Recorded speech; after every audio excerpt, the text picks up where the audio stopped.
Anyways, Helia, Mm-hmm. you've spent most of the last several days hanging around the Grand Guard complex under the pretense of conferring with the guard scouts and snipers and rangers and those kind of things, and kind of sharing trade tips and hints. Uh, but it's mostly just an excuse for you to try and loiter around and try and see if you can have any opportunities to get near Zatara, which you've largely failed at because it turns out he's pretty elusive, with the exception of the one opportunity you got the other day to meet up with the rest of the party again, and then have a short meeting with him where he informed all of you that you would have several days to rest and get supplies and whatever you need and prepare before you would have to move out and help retake this white steel mine from the Hobgoblin Legion. Mm-hmm. Oh, and Juanita shook his hand. Yep. She's never washing it again. I'm glad she died. No, I'm kidding. Oh, this was Okay. after she died. Oh, okay. Oh, by the way, you know that the day we were fighting, and you kept showing up for your turn and then leaving again? Me? Yes. No. When we were fighting, and The last Helia time you were came here. as Oh, reinforcements. yeah, okay. Alright, well, one of the times he showed up to take your turn, Juanita was already dead and you didn't even notice. Oh.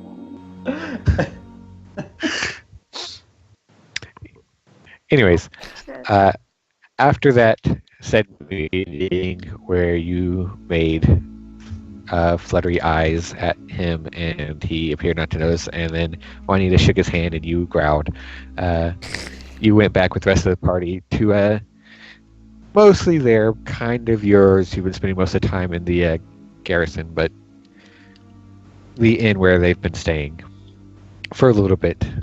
Upon which something was said, and you took it as another excuse to go see your quote-unquote boyfriend. And spent the night in the barracks again. So we asked her how she knew to find us at the warehouse this week. And she said, none of your business. Oh yeah, right. Yeah. Pretty much like me. Yeah. Heading back the next morning after spending the night at the compound again, somewhat disheartened that you have again not seen the commander.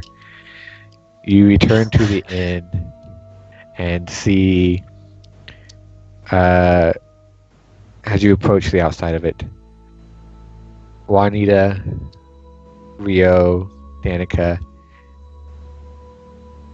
all running out the door after Daxus sands an arm. Yeah. Yep. And why are we running out the door? And the one-armed Daxus Trying to get to Willow. goes around the side. All right, yeah. You watch the one-armed Daxus run out the door and around the side of the building, yelling out for Willow. Willow! Willow!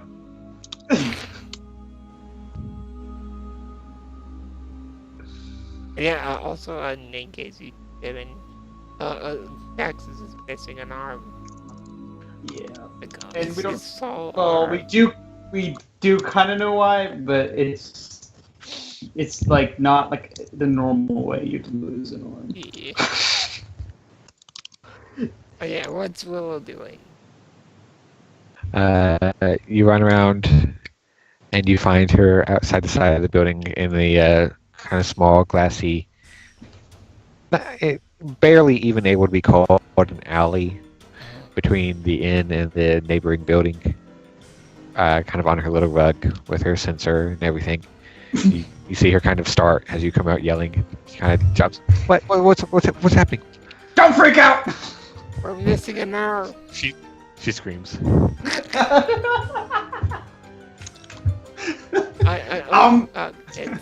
It's not what you think, Willow. It's just missing. It hasn't been cut off. Yeah, I think it was that ring I put on. I kind of forgot I put it on. Yeah, it's probably a curse. Maybe you can fix that. Yeah, what she said. Yeah, yes, sure, okay. Oh, good. I can, looks around, yeah, and starts kind of gathering up her stuff, putting it Do kind of, you need the ring to uncurse it? Because we don't know where it is. well, Can you just like uncurse Daxus? I don't know. This works. well, I can try. Dex, do you feel cursed? I mean, yeah. You feel a little lopsided. I feel a little heavier on one side. Maybe it's a little lighter on the other. You know, I just now realized something. What if it took my arm and the ring is still in my covers somewhere? Would we need that? Check. No, I was a little freaked out at the moment. Daxus, go look. Okay. All right, I'll be back. Do you need help? Maybe. Yeah. I'm a little flustered at the moment. I could use an extra pair of hands. You mean eyes? Sure. Or the others with him? You watch Danica and one-armed Daxus run back. Not Danica, Juanita and one-armed Daxus run back into the inn. As Danica just kind of face palms, and Willow starts hastily going through her things and kind of folding up her prayer kit, gathering what she needs to try and remove this curse. So-called curse. So, the two of you run up to Dax's room, slam the door open with a loud bang. Look inside, you see the kind of messed remains of his bed as he leapt out of it and ran out the room. Excuse the mess, I usually make it. Circumstances are unique this morning. Yeah, it's fine. Steven's here. Alright, and he just like pulls back the blankets, looks carefully first. Alright, go ahead and make perception checks. Juanita, you have a -3. Excellent. -1. They got 17.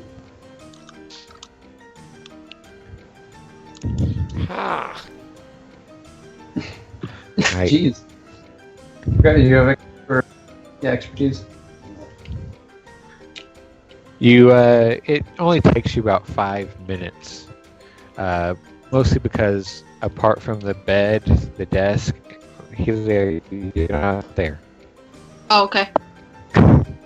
Unless you what followed after us. Yeah. What do you do when you walk up? You watch them run out, talk to Willow, and then run back in.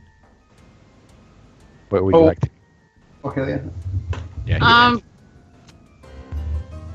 I think I would join them. Okay. Yeah. Helia just kind of wordlessly follows up. He just starts going through Dax's. Yeah, might as well. Daxus doesn't even notice that she's there. It's just really intensely focused on the bed. Helia, you're not really sure what you're doing, but you see them kind of going through the covers and looking under the bed and looking around the room and turning out Daxus's backpack, and you just start going through things. Not really sure what you're looking for. It's it's definitely not in the backpack. It's got to be the bed. Wait, Oh, what are you doing here? Whatever. Just help me. It's a ring. I gotta find it. There's a good chance it might not even be here at all. But I think we should find it. Healer just nods and then just start shuffling here and there. Maybe look a little bit. Pull off the sheets and shake them out with his one arm. Actually, Daxus, even if we find the ring, uncursing the ring isn't gonna help you at this point, right? I don't know. Might. We still need to uncurse you, I think. I don't know if it removed my arm. I don't know if the curse is on me or if it's on the ring. I mean, maybe Willow could take a look. I don't. Maybe the ring absorbed your arm. Yeah, maybe. I don't know. Helia, you find a pair of rings, kind of tucked into a belt patch that's been left on the table near the other stuff.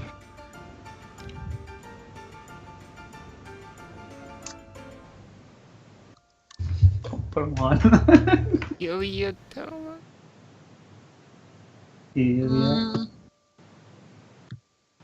They're just like, hey, look at this. Oh, is it the rings? I mean, is it? You see Helia holding up the two kind of small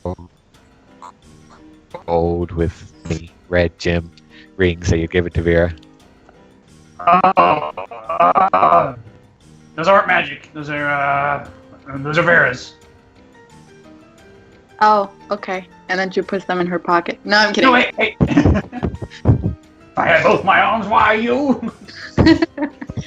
It only takes you a couple of minutes, largely because apart from Daxus's backpack and other stuff, the only things in this room are the bed, simple as it is, the desk, and the small foot trunk.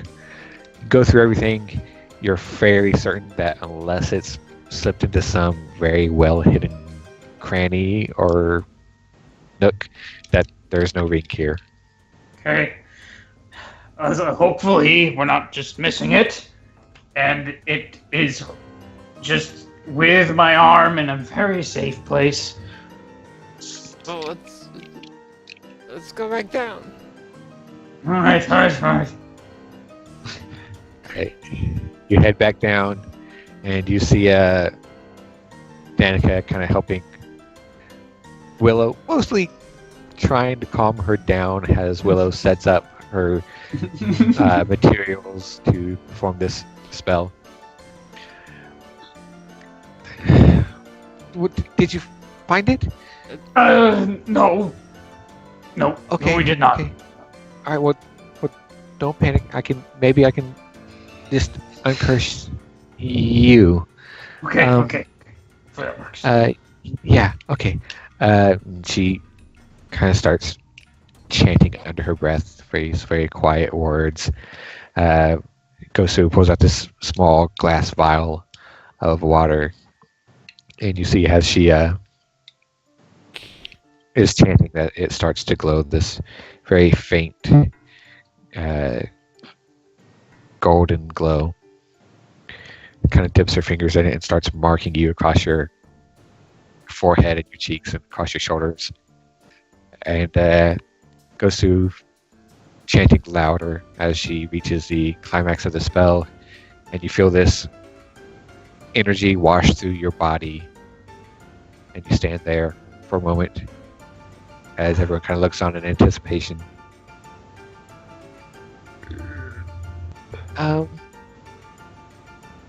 Well,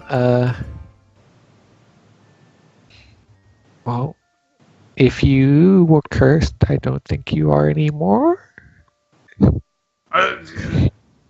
Thanks, Willow. I'm sure my luck will turn around going forward. Just need some time. Maybe that's it. Thanks. I very much appreciate the effort.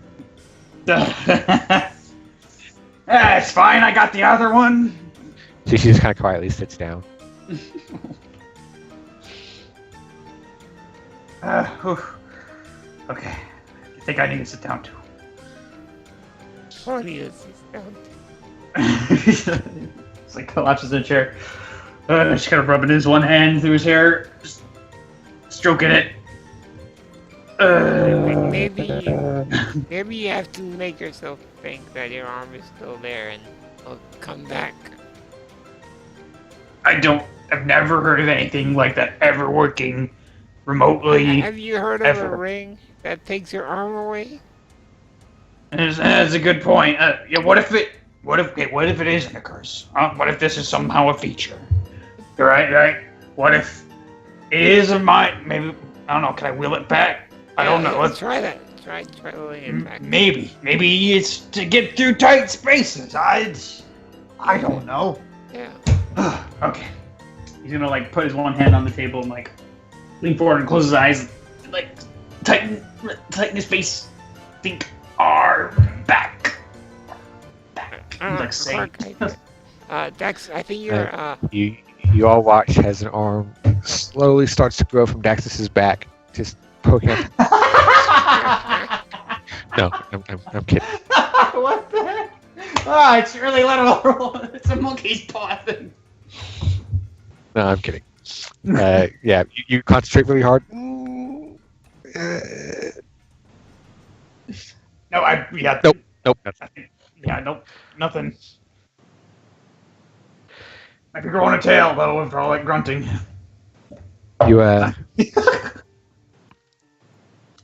Willow says, well, maybe it turned into like a kind of, I don't know, maybe like a mental kind of arm thing. Can you, I don't know. Okay, Wait, Daxus. pulls out. Try picking up something with your non-existent arm. Just try it. Trust me. Okay, well, watch this. I'm gonna unsheath my sword with my non-existent arm. He just looks down at his sheath, and then in his mind, as you would go through the motions of grabbing something, but the arm's not there, kind of the phantom pain feeling from trying to grab it. But.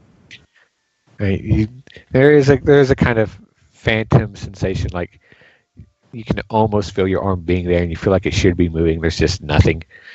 And you watch, and you look at it, you concentrate really hard. Yeah. Might have popped a blood vessel in the back of your head. Nope. No. My arm's just gone, guys. This is weird. I'm not used to this. I don't know what we could see. I don't know. Yeah. What's the name of the barkeep? I keep forgetting his name. Durig. Yeah, okay. Maybe Durig might have heard something about this. He used to be an adventurer. I guess there's no harm asking him. I guess not. But Willow, can you make arms grow back? Well, I mean that it's possible. I haven't seen it, but it's I don't really have that kind of power. No. It's See, that's easy. You just gotta wait for Willow to get stronger. That's all. yeah. Okay. Yeah. She sounds not very confident. No. It's I mean, people have gone through worse and kept going on. So I can fight one arm. That's. I was trained, so. Across the way, you see Durig is just leaning on the bar, just watching. I mean, Dex, it's one thing to say you lost your arm in battle. It's. Are you gonna explain this? Oh, just one of those things. Put on a magic ring, took my arm away. What are you gonna do? Hey, Durig, have you ever seen anything like this? You call out to him kind of across the room, and he kind of slowly lifts up a mug and loudly sips it, puts it back down. I see my share of missing limbs.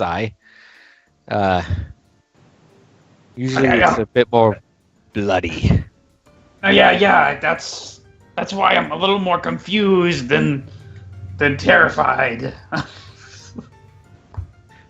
Hey, maybe it was a ring. Like I put it on and I slept with it. I think it might not have anything to do with that ring. Oh, it might be gang ring then. You don't want to sleep it too early on. You take it off, so that's what they make the boxes for. maybe Anarchross might know. Aircraft is miles and miles away.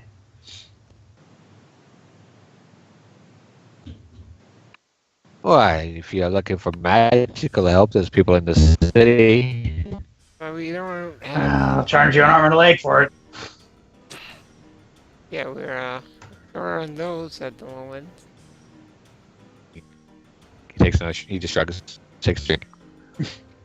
Dex, we can't go Ugh. we can't go fight the hobgoblins like this. We'll fix you up somehow. Yeah, no kidding. Hmm. We just kind of sitting there. Maybe we should go talk to the commander. Maybe there's like a wizard he can have us see. No, this is embarrassing. I don't want to do that. Oh, you gotta stay with R&R. What are we gonna do? We're gonna walk up. Hey, so I put on a magic ring. Oops, forgot to read divine print. Took my arm away. Can you please find your all-powerful wizard friend and bring it back? I just. Hey, sometimes we gotta swallow our pride. My pride has been swallowed decades ago. I got very little left. I'd like to cling to what little bit of it I've not choked on already. Oh, then how do we get your arm back? I don't know. That's all I can think of. Does Helia have any input? Nope. Healer is observing Like, and just finding the whole thing hilarious. we're like animals in a zoo, and Ilias is Stop smirking.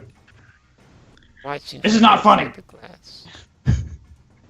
Okay, Helia start. Really, really tries to hide her smile. So, But kind of fake. Danica, what do you think? You see, she, having turned away from you all, kind of glances back at you, and you see she's kind of got her hand over her mouth and just. Why Oh, does everyone think this is so funny? Well, no, I was just thinking, Daxus. It's fine. Well,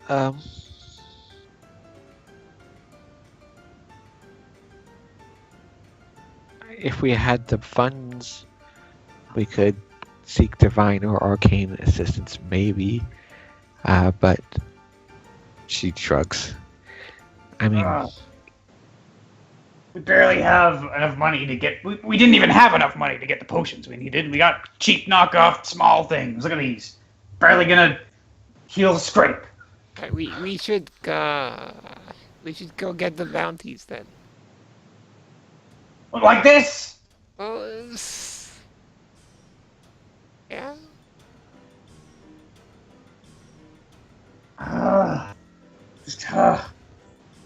There's nothing. Does anybody have a magic item or something that could work around this? I don't.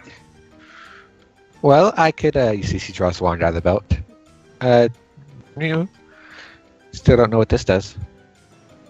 Well, I have another. Wait, she had a look at it the previous day, right? Yeah. Right. Well, I have another look at it. Maybe this one is somehow linked to the ring, and it could bring his hand back, his arm back. All right, I'll give it a go. And Will says, well, here, let me help you a little bit. And she touches her, and there's some divine light that passes from Willow's hand into Danica, and you see her eyes kind of glimmer a bit with golden energy. So, all right, well, let me have a go. Well, it's wood.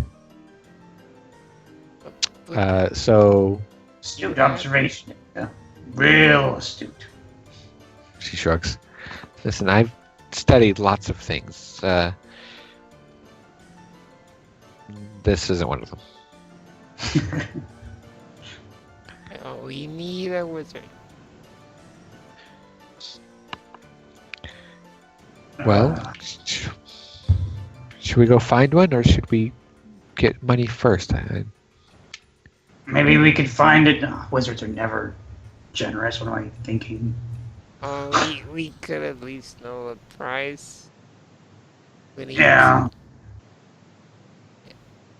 This is another setback. A setback in a series of setbacks.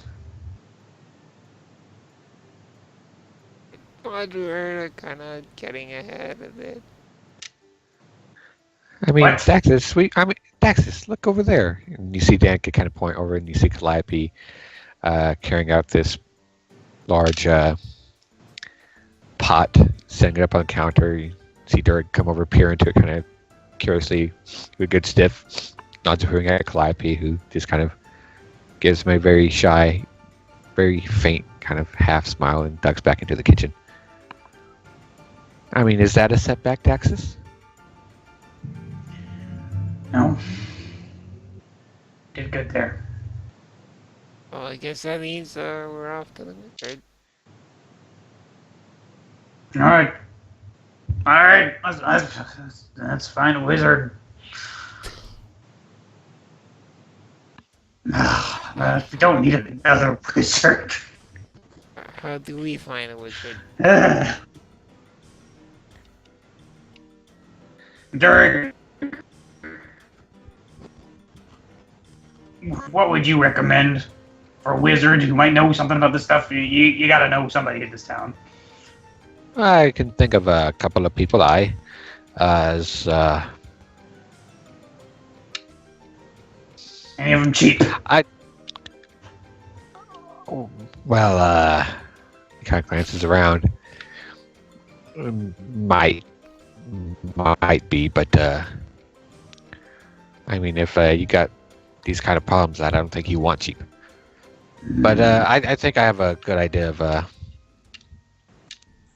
someone in your around your price bracket, baby. Alright. Ooh. Uh,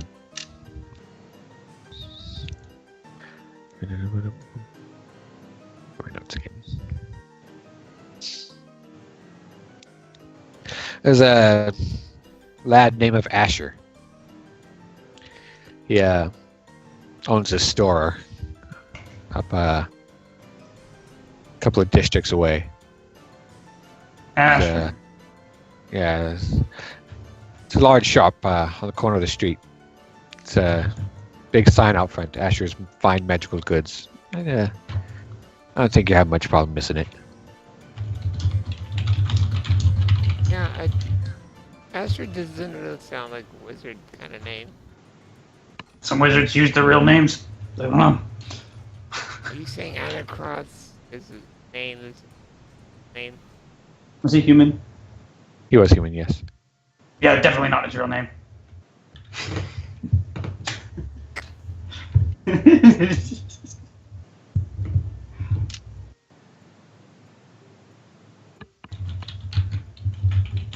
Where was it his real name?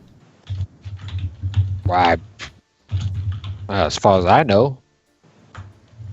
Yeah, see, the thing about wizards is they don't want you to know that they make up their own names. Like, they totally do. Oh. I know. It's the vanity thing. I guess we're going to the store then? He will go ahead and give you directions, which, based on your growing familiarity with the city, you don't think you have much problem finding it. Okay. Alright, let's go. Yeah. Alright, yeah, well, let's go. Daxus, I might need help getting my armor on. You can't get your armor on by yourself. Yeah, Oh my god. What? What is this? I'm getting rid of this. Go Right. go away. Wait, let me I'm see. totally... Let me see. I You slide it off the page instead of the leaving will it. bring it back. It's right there on the bottom. Oh. I do that a while ago. Maybe I didn't want to see that after all. Probably not. So you all set off, following the directions that Durg gave you. Yes. Dax. Oh yeah. Well, after Daxus gets his armor on, somebody will help him. Juanita can help him.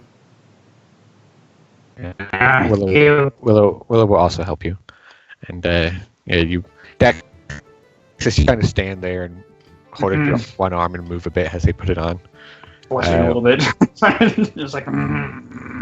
Dan, Juanita, you've never really put on this kind of armor before, so Willow just kind of instructs you as you go, and it takes you a good 10 minutes or so, but you get through it. Daxus, you grab your sword and which arm is it? It's his left one's gone, so he doesn't have. So he's leaving the silver one, I guess, in his possessions since it wouldn't change his carry weight. Right. Yeah, you just put. I mean, you would have to leave some of the armor, but you could take the gauntlet and put it in like your bag. Okay. No, yeah, I mean like there'll be like the shoulder, the elbow, and the shoulder, and the pauldron. Yeah, you leave like the casing and other stuff in your room, and head off. There's just like this gap in your armor where your arm should come out. But does he have a cape or a cloak or anything as a part of any of his other clothes? I don't believe you do now. Okay. Hey, Juanita, can I borrow your poncho? Sure. Okay. Thank you.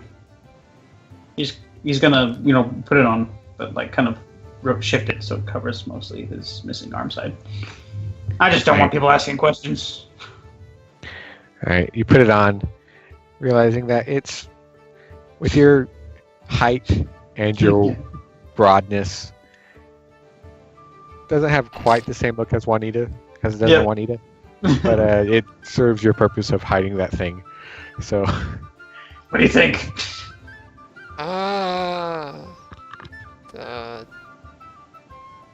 Does something maybe? Right, does something. Very descriptive. Well, to be honest, it doesn't look good at all on you. He's like pulls it off. Okay. Jelly takes it off and bends it back to her. Fine. Maybe it was maybe it was a bigger size, but it did somewhat cover up your arm. So here, just put it back on. It'll be fine. Okay. Puts it back on. Let's just go. Right. Right. You head off and start walking. You go for a while as the morning wears on, until you arrive at a corner building at the intersection of two large main streets. It's a fairly nice building, and it looks like it's more than just being a single establishment. It looks like it houses several different shops and businesses all under one. It's more like a strip. Yeah, strip. Yeah, and you see at the corner of it there is a protrusion up above with two large clock faces on the outward facing sides beneath the slanted point roof. Where? And down below it, above the door at the corner, is a large, elaborate, very nicely carved and freshly painted and clean sign that says Asher's Fine Magical Goods. Okay. Here we are. Another wizard. Wait, I'll see. I have a question. Was it the Yes. previous day that Juanita got powder and bullets?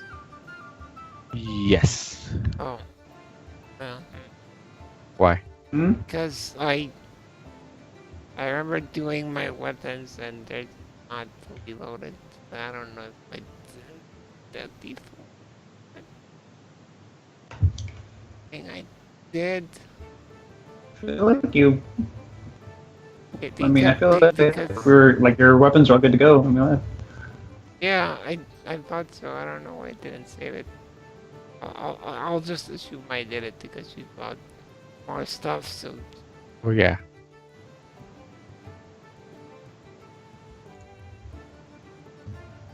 yeah. All right. Carry on. Right, you head in, and you see, as you enter in, the tinkle of the bell above the doorway. The inside is fairly nice. It's a clean, organized wood interior. You see stands and weapon racks arranged around the room with different sets of armor, ranging from fairly mundane looking sets to the ornate. You see weapons of various types and kinds. You see shelves with oddities and books, what are obviously wands. You see enclosed cases with jewelry ranging from rings to bangles to amulets to headdresses. You see a barrel with a number of what look like wooden javelins, just all placed inside. The middle part of each javelin kind of wrapped in this like parchment paper. Fire javelins. And you see at the back a tall, thin man, appearing to be in his 20s, possibly 30s, with this very pale, almost albino skin, and this dark black hair cut short and slicked back over the top of his head. You see he has plain but well-tailored clothes. Pants, shirt, and overtunic, all of varying shades of gray and black. Topped off with this silver cloak, a blue scarf around his neck and draped over the back of one shoulder, and a dark, wide-brimmed hat with a blue feather stuck in one side. And as you come closer, you notice a very slight glint of studded leather armor under his overtunic, and the polished hilt of a rapier at his side. Good morning. This says approaches the front. Yeah, He's behind a desk or something. he's standing in front of the counter, Okay. and you see he was fiddling with something in his hands and is setting it down on a shelf as you come in the door. Gives you all a kind of quick examination. Welcome. Welcome to my store. How can I help you? Good morning. Yeah, it is a very good morning, isn't it? Yeah, lovely shop you got here. I have a question. Of course. So, do you know anything about magical rings? I have a selection. Yes. But what are you looking for? I have many kinds. Well, actually, I'm not looking for a ring. I'm looking for an arm. He pulls back the poncho. I came into possession of a magic ring, right? And I put it on. And then I went to bed. And then I woke up and my arm was gone. I see. That's unfortunate. Yeah. Wondering if maybe there's a way you could figure it out, how to counteract that. Yeah, see, I don't know if it's like a curse or if my arm is just gone. And now I see. I have a cleric. My cleric friend here. She's very skilled. But removing the curse, the cursey. What do you call it? The removal of curse He spell. holds up his hand. Like I understand. It didn't work. He shrugs with his one arm. Apparently. Well.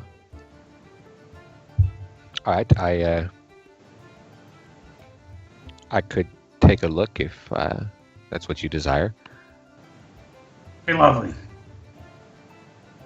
I'm sorry if I'm a little short this morning. My adrenaline's still kind of pumping from the whole thing. I understand. Here, come in. He kind of waves. he waves closer and he moves behind the counter and pulls out a stool, drags it out to the front, kind of situates it in the middle of an open space. Have a seat. Yeah. Okay. Sit down.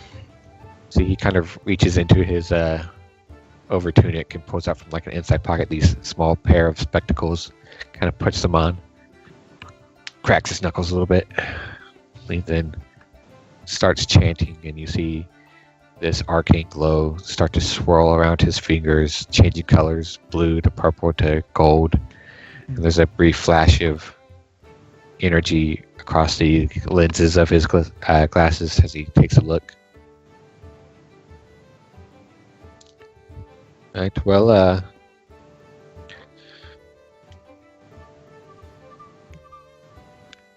sorry to say that, well, most of the, well, there's not much left here, magically speaking. There's trace elements. It's, transmutation. Oh. I think. Oh. Does that mean? That alters stuff. That's the one that alters things, right? Well, it can mean a variety of things. It can change one thing into another. It could move one thing from one spot to another. It can manage all sorts of things. Are you saying that his arm either turned into air or it was transported elsewhere? Well, transmutation changes the properties of a creature or object or environment. I'm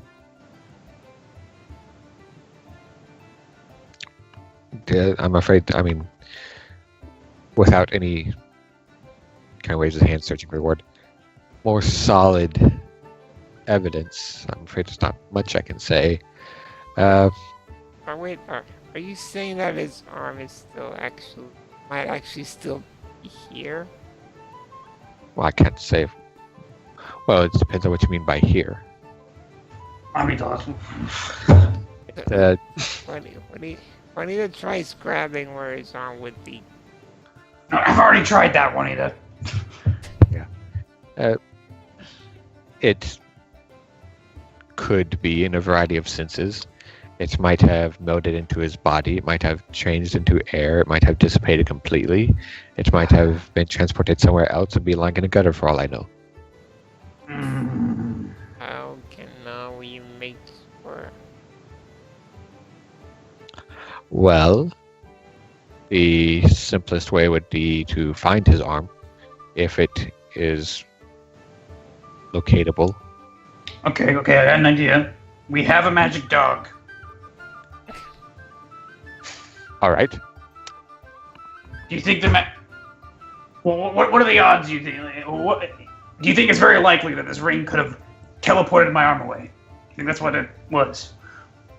I can't say that with any certainty, but it is one of the possibilities.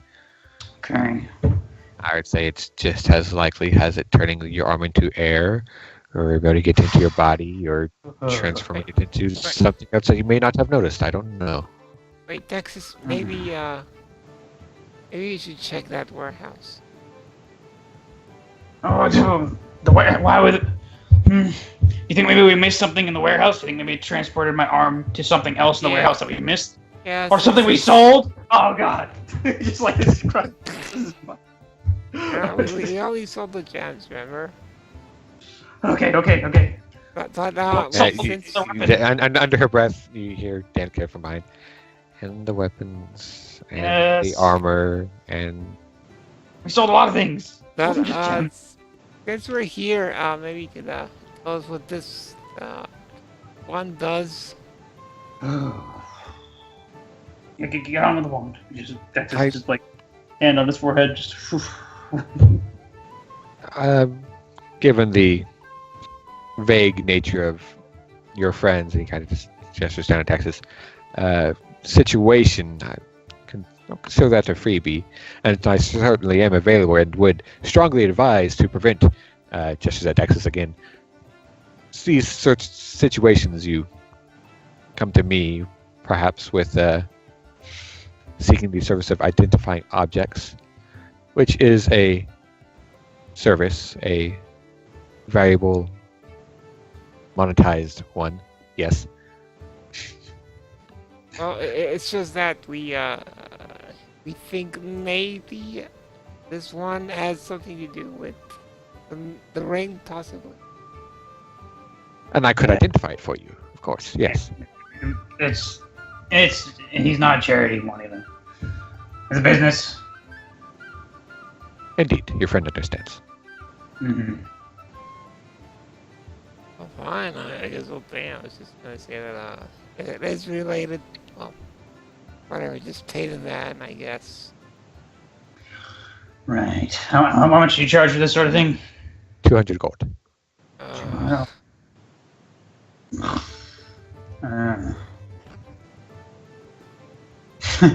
Hold on, let me look and see how much we even have. I have like 240, I think. Yeah, 272, and then 200 silver. I'm wanting. I mean, How much is it? 272. Yeah. Well, I Really? mean, it's 200, and you guys have 272. Yeah. Why? Where did all my money go? I thought I had like 600. You did have Goblins. you did have a lot of money, yes, before you were captured by hobgoblins. What? I was gonna offer to get it. Mm-hmm. I mean, we also had like 20,000 in gold before that. We had so much gold. We should have left some of it in Whiterun. Jeez, in Ravenbrook.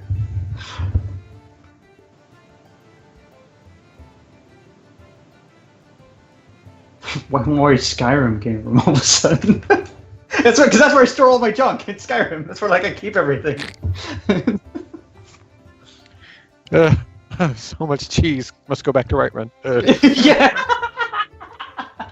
I don't have the heart to sell it all. It looks so good. Well, Daxus, the one might come in handy anyway. And what it does? Danica says, "Oh, if you need to keep the money, I can just point it down an alley and see." I think that might get us. That I think in the chance that my arm is completely gone, just forever, I would like to use our money for a replacement of some kind. Although I know that's gonna literally cost an arm. Yeah, I don't think That- we can afford that, probably. Such an option is also available, but will take extensive time and funding. Yeah. I guess we'll be back then. Yeah, I'm sorry for such a chaotic morning. We'll keep this shop in mind. We're adventurers. When I get my arm back, and when we get a little bit more money, which should be in the pipeline, assuming that things go well, we'll be back to buy things and services and such. Thank you for your time. You seem like a very nice person. Last wizard I met wasn't. He was a good guy. He was a good guy.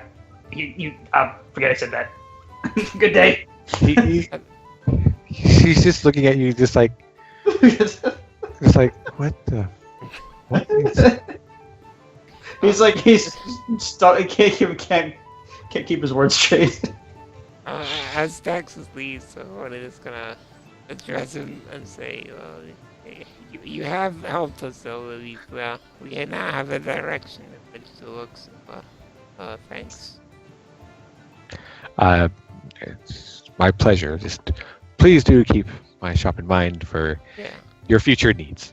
Yeah, we will. He's just not having a great day. Are you saying that, or is she saying that?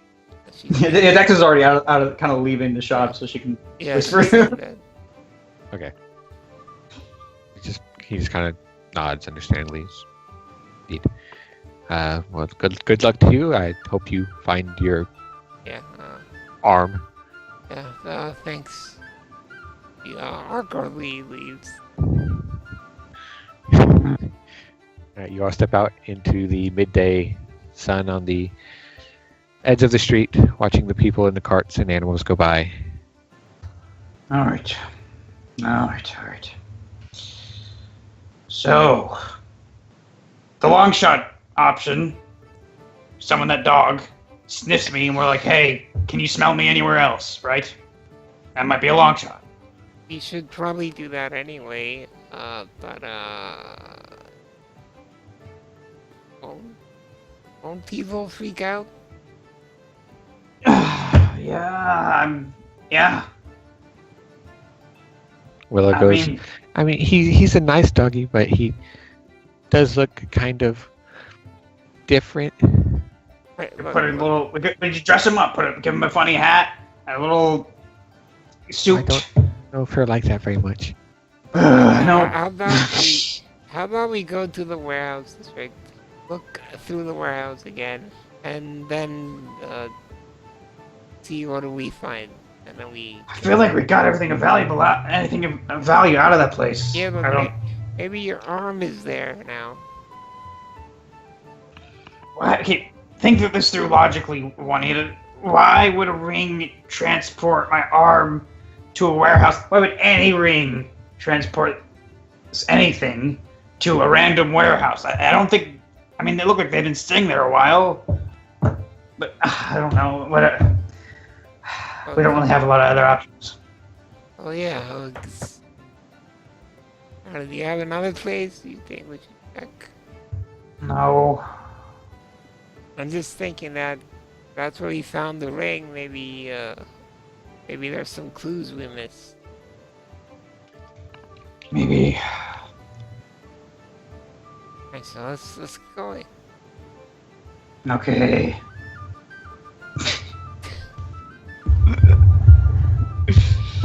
So you're going back to the point? Let's go to the warehouse, Yeah, I guess, unless everybody has any other ideas. I think this session is just maybe finding Daxus. Probably. I'm finding the money to. I don't even know. We don't even have like a procedure to do it. Yeah. Well, I feel like off the dog should be constantly playing. No. I put on your silly music for the first part. Yep. Daxus is already upset you guys for laughing at him for missing his arm. It was kind of funny. Yeah, I mean it was, but he's not to him.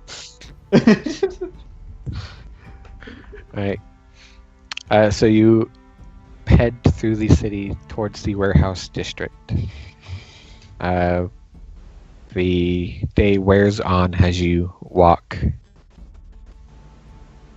and as the businesses and shops turn to residences and apartments, and then into more citier, worn-down homes and taverns, and then finally the wide, squat row after row of warehouses. You eventually find yourselves at the scene of your last battle. Evidence of it still apparent to your eyes. You see, as you hop the small wall surrounding the warehouse, the blast marks from the fireball, blood stains still here and there, although some of it appears to have been very half-heartedly cleaned away, but there's still a very prominent splatter of it on the one wall where Juanita blew that elf's brains out. Alright, yep. Hey, you're still alive after it. You see the doors you entered through. No, she wasn't. She was very much dead. You blew her brains out. Yeah, no, I thought you meant the door for a minute, but yeah. You never even once touched that door. What door? The dwarf. Oh, the dwarf. Did we Yeah. get him in the head with the bracer? Brace No. of the door? Who's that? That was the Paladin. big guy. I thought. You see the door whose you blew open and left, partially open. It has now been fully pulled off to either side. There are evidence of your makeshift blasting charge still apparent in the missing chunks of it. Yeah, Danica, if you wanted to test the one, I guess the best place is any. Without any hesitation, she pulls the wand out, just points it towards the open doors, and says the command word. And you watch the kind of yellowish, greenish, arcane energy swell up along the length of it, gathering the tip, and then there's a flash. The command word is Yarnum. What? Yarn. Why Yarnum? Just because that's what Cry was saying in that magic video, which is the Bloodburn town, whatever. He was like Yarnum, whatever that spell was. I can't remember. I don't know. Whatever. Carry on.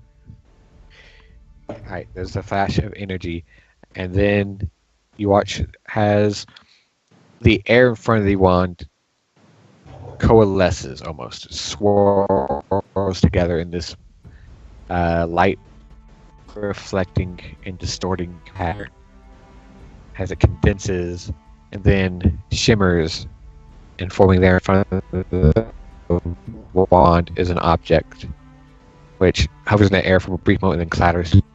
What? She bends over and looks at it. The ring? It is not the ring. She bends down and picks up an identical looking wand. What? What?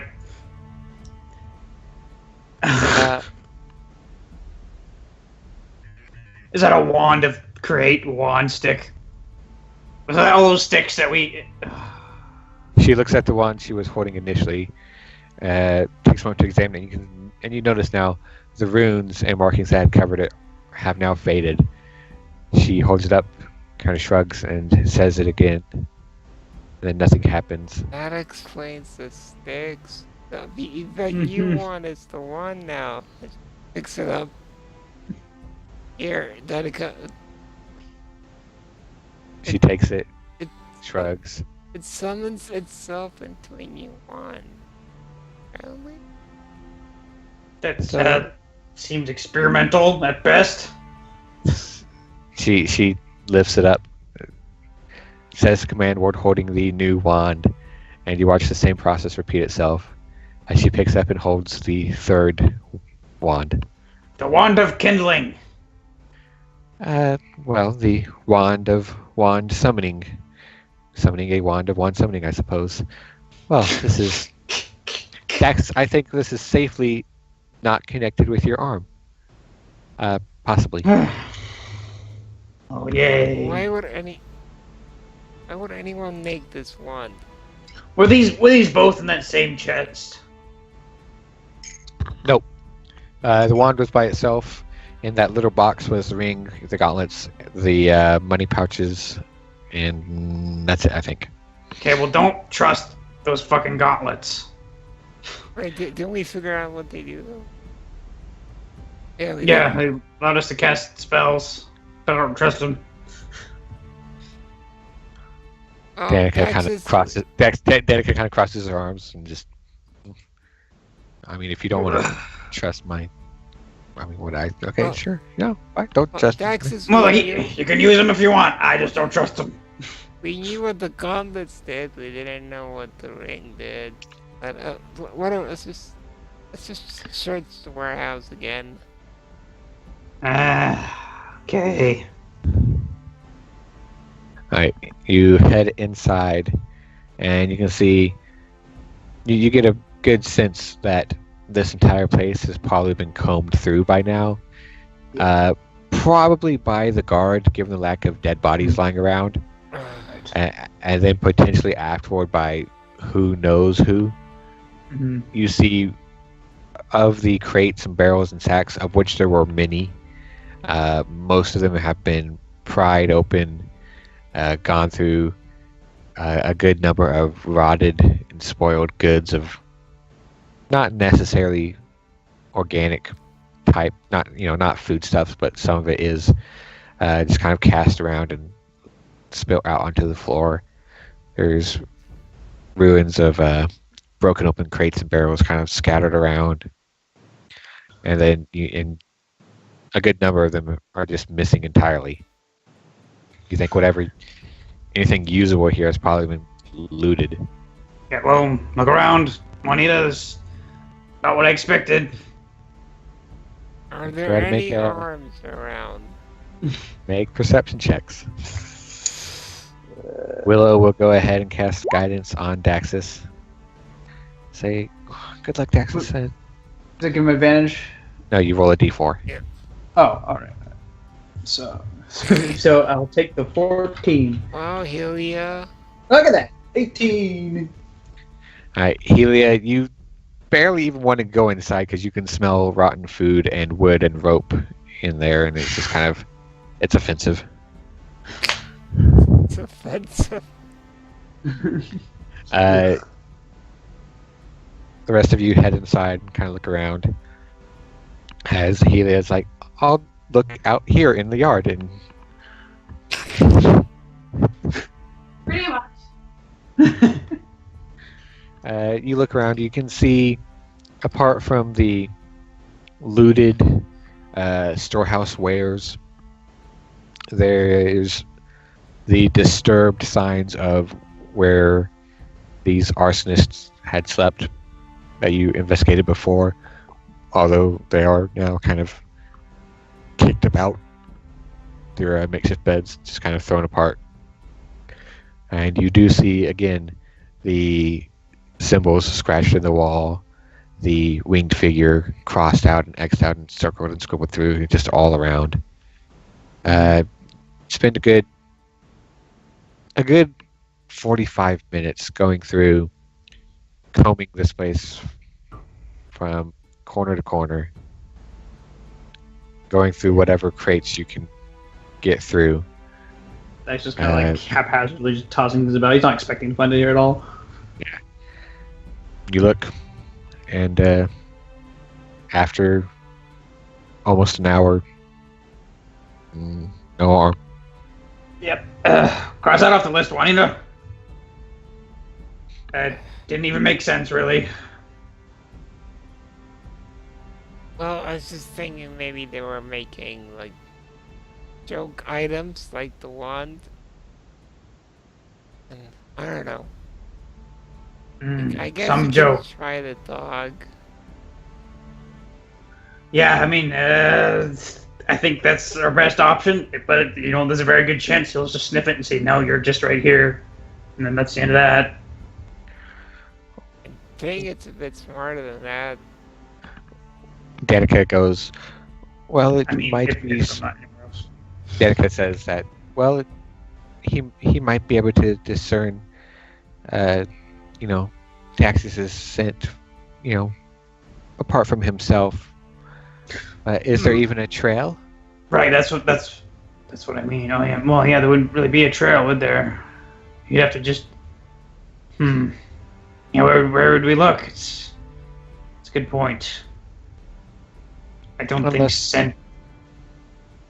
Unless, of course, someone did actually do something to your arm and it's not the ring and they took it with them. But she just kind of puts her hand up and shrugs. I mean, I don't think anyone else got in my room. Door was locked. Unless I went into the window. Didn't look like anyone messed with it. But it doesn't even look like it's being cut off. It just looks like it was never there. Yeah, they would have had to remove it. Well, I mean, here's a hypothetical scenario. Somebody really wanted that ring, came back for it, didn't want to wake me, knew a spell to remove limbs that didn't make any noise, took the whole arm with them. It's a possibility. I don't know. Then you complain about my theories. Mine makes sense, at least. Well, why would anyone make a ring that teleported anything to this warehouse? Because that's where they were staying. Maybe. It could. Yeah, you're right. It could have been a quick escape ring that went wrong and just escaped peaceably. But that's not. Yeah. At least if that's the case, it didn't lead here. No. Okay. There's the possibility of scrying. If I don't know if any of us know how to You scry. wanna go back to the Thieves Guild? Oh no. God, no. Another possibility is, well, I doubt the guard have actually caught the culprits yet. It's only been, half a day. But- Maybe the captain is our best option right now. No. As much as you hate it. Yeah, I'd rather go back to him than the Thieves Guild. Oh, well, there you go. You've gone there from the beginning.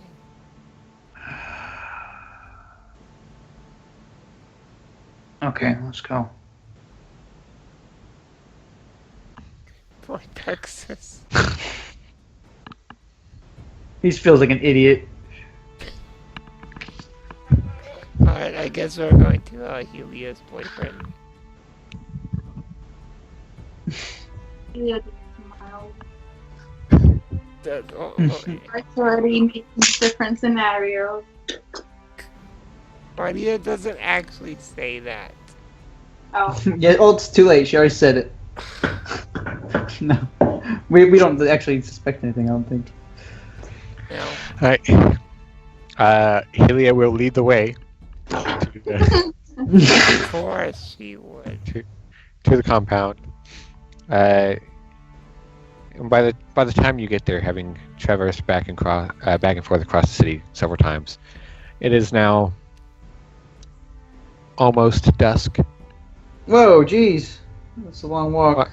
Well, I mean, considering the fact that you woke up fairly late, given your late night, and then walking, after everything you did in the morning, walking to Asher's, and walking across the city to the warehouse district on its corner of the city, and then walking across to the Grand Guard, you've spent a long time walking, especially given how long you spent searching the Wait. warehouse. Khan never visited us. He said he was going to come by for a drink. He never came. That is true. Hmm. He might have stolen your arm and run off. Who knows? Oh, now we have a suspect. Also, before this goes Prime any suspect. further, I kind of have the feeling that the solution is really simple, but there being a bit obtuse. What simple solution do you think it is? If I knew, then I wouldn't be wondering, would I? You're not anything specific in mind. You just think. Yeah, like Well, this. if you try tuning, if you try tuning to too many magical items, does your other one just automatically unattune? Yes. Let's freaking. As Daxus is walking, let's like this. An epiphany he'll have. Juanita, how many magic items do we have? The kind that you need to adjust to, I don't know. I just have a dagger. I mean, I had a ring. It's gone now because with my other arm, but I might still be attuned to it. I don't know. Because they say, at least with certain magical items, you can only attune to a certain number of them. What if I attuned to as many as I could, and then the effect of the other ring was overwritten by the new ones? Oh, aren't there gauntlets like that? Maybe, can I tune to it? Gauntlets? Okay, well, Maybe you could just wait until we talk to the no, commander. I'd rather do this than talk to Commander, just in case I'm right. Well, doesn't that take time? Yeah. I mean, the Commander's a busy guy. He's probably not even home. And if that's true, wouldn't you unattune from the first magical thing you have, which I don't even know what it is. What is? Well, what I was think it's well, yeah. Danica will kind of perk up and say, "Well, it's not quite, as far as I'm aware. That's not quite how it works. How does it work? It doesn't unattune automatically. You must unattune if you try to attune to too many objects. You must unattune from something at the same time that you attune to something new. Oh, how do you unattune? Well, it's fairly simple. You take some time to meditate and just break your connection to it. But Daxus, why don't you just do that? I haven't ever had to unattune from something before. I've only had the one ring, I think. Did he have any others?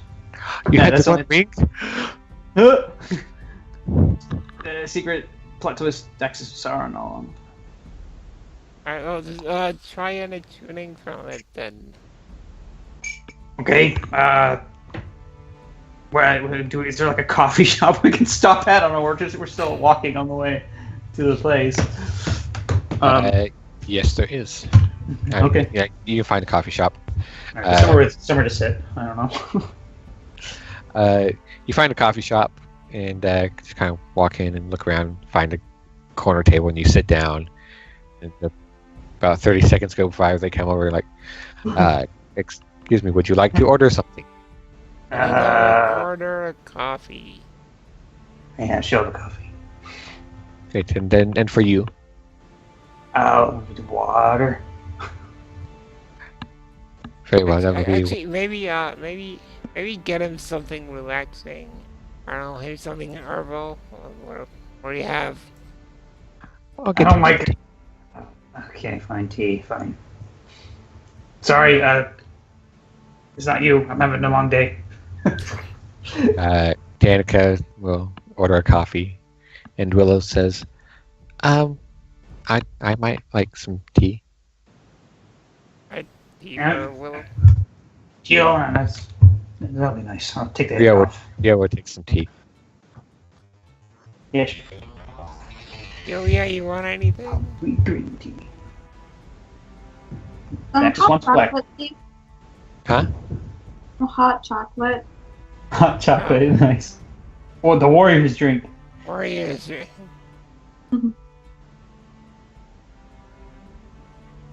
Right. She will tell you that will all be...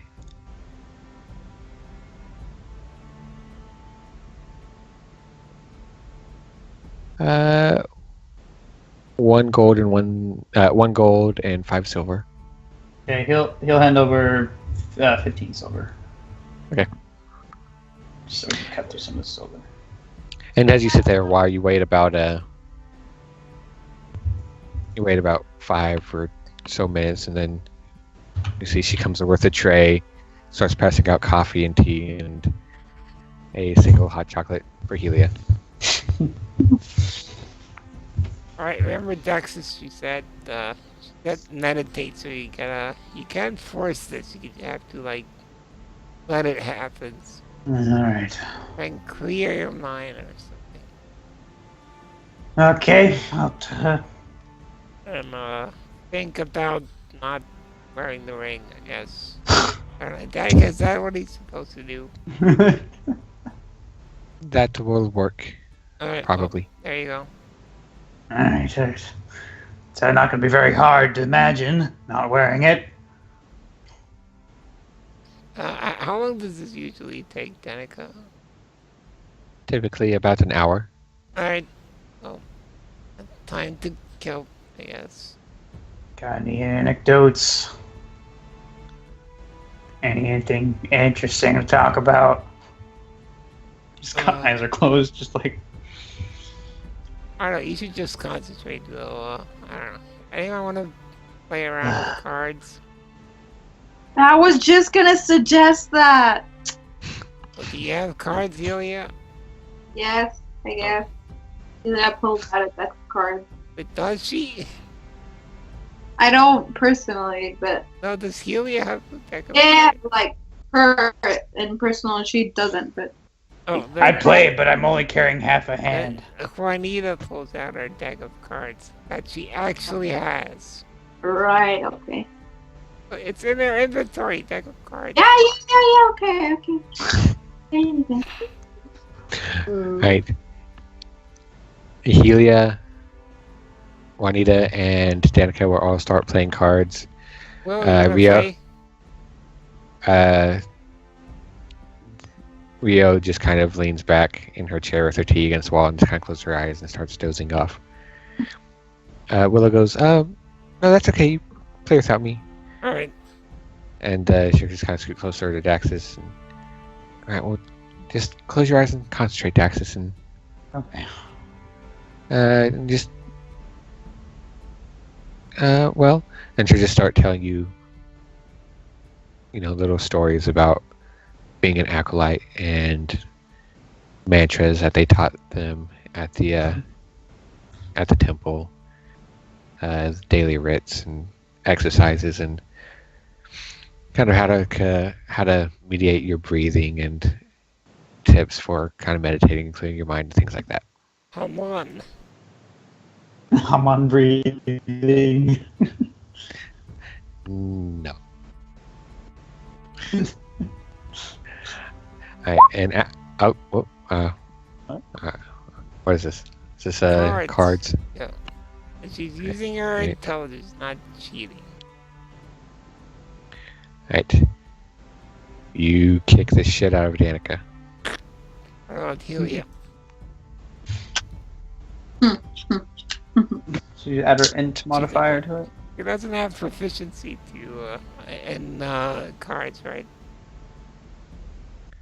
She does not. It's her intelligence on it. -1. Roll a d20, heal you. Well, what's the point? She can't win. Oh, right, yeah. I'll just do it. Yeah, but I want to know how bad she loses. Okay. She rolls a 20, then she did really well, but lost. That's not bad. Well, she better than Danica. did do better than Danica. But for the next round, Danica will kind of sit up and, all right, okay, I got this. Oh, do you, huh?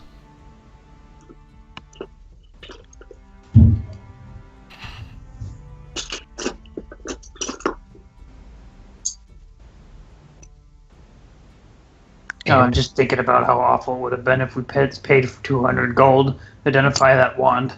Daxus, that's not what you're supposed to be thinking about. Okay, all right. Juanita will kind of get Danica's meaning. And respawn in, like...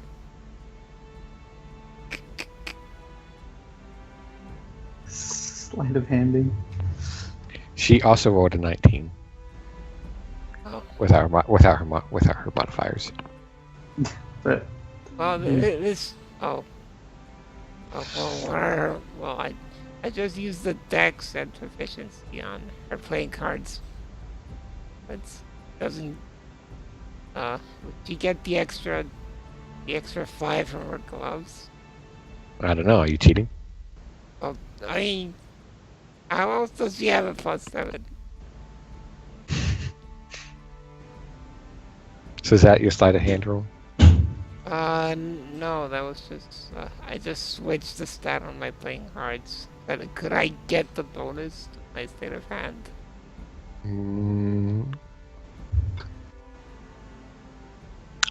I'll say yes. Then that would be, 31.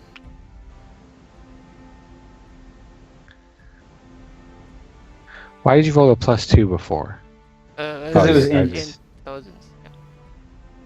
And her proficiency mod. But now she's cheating.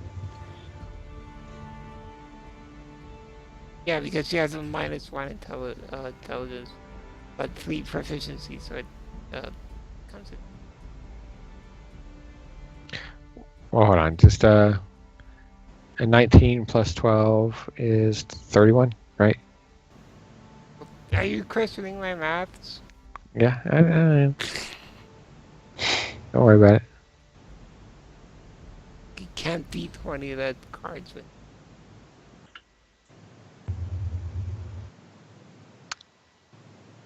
Except that Danica does. What? She does. How did you? She out cheated you. Gives her narrow. Her sleeves are made of aces. But while Helia is quickly lost in the shuffle of cards as you both cheat your way, Danica to victory and Juanita to almost victory. Dax, as you concentrate, as Willow continues kind of talking you through meditating and stuff. As the hour passes, okay. Think you're unattuned to the ring. Yeah. Maybe. You're still don't have an arm. I don't think this is working, guys. I lost. Back to Zatara. I mean, what time is it? At this point, the sun's about half down. I mean, he might be in. I don't know. Hey, look, Try. we don't have many days to spare. Gotta see we can get this resolved today. Okay, all right. So let's go to him. I mean, I don't know what he's gonna know. The wizard's not. So, I don't know. Maybe they recovered something else in the warehouse. I don't know what it's. Best idea I've got. All right. There's a slight chance they could have maybe already caught him. Yeah, that too. In which case, I got a word to say to them. Maybe get and have him interrogate them about the ring, and then we can figure out how to get you out of this mess. Yeah. All right, Delia, lead the way again. Yeah, he just throws down the cards. Finally! Okay, great. Tired of losing. She's eager to go. Oh. Word to the wise, Helia, don't play cards with Juanita. What's that supposed to? You know exactly what it means. I've lost.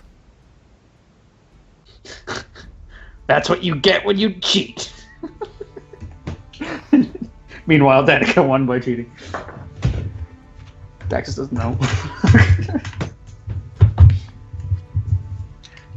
Alright, you head over to the compound, head inside, and find it much the same as you typically do. What would you like to do? Is Khan around? Not out in the open. No, they go to his office. We know where his office is. Yeah, Or, fine. but he could be at home with his potentially non-existent wife. That was never clear in that.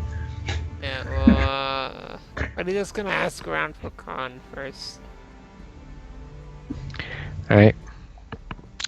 It takes you about 15 or so minutes, but he eventually shows up. He comes over.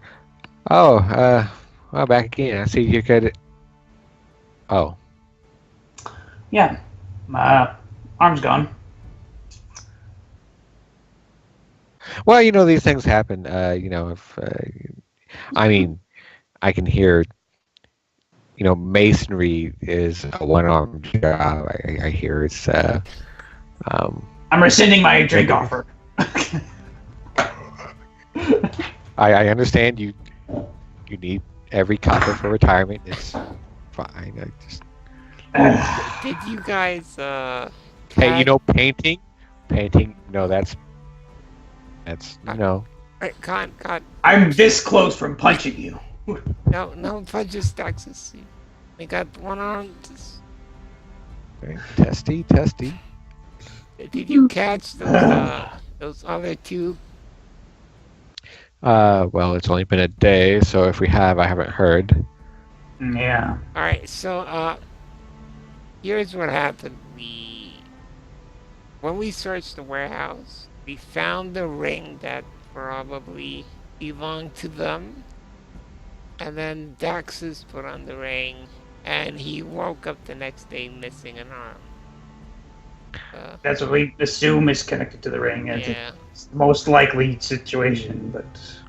So you fought a bunch of paranoid, insane arsonists, raided the rat hole they were sleeping in, and put on their things.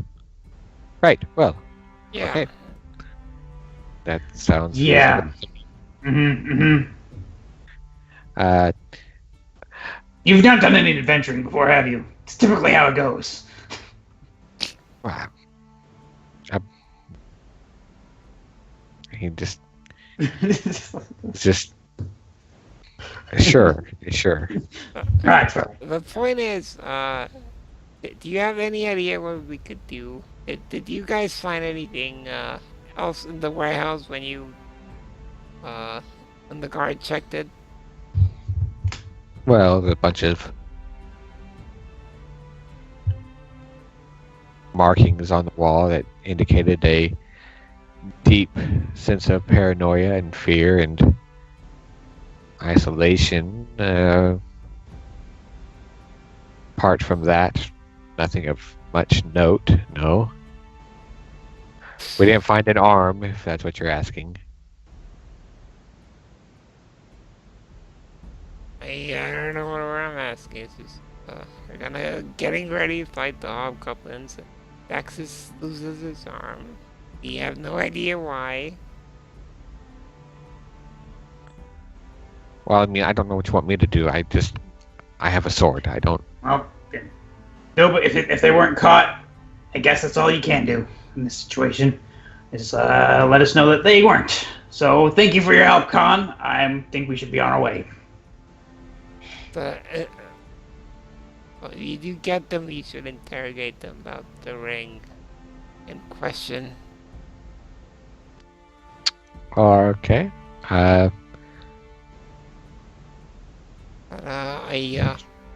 was kind of hoping, maybe Tara has any connections. Yeah, don't need to bring up Star. Oh my god.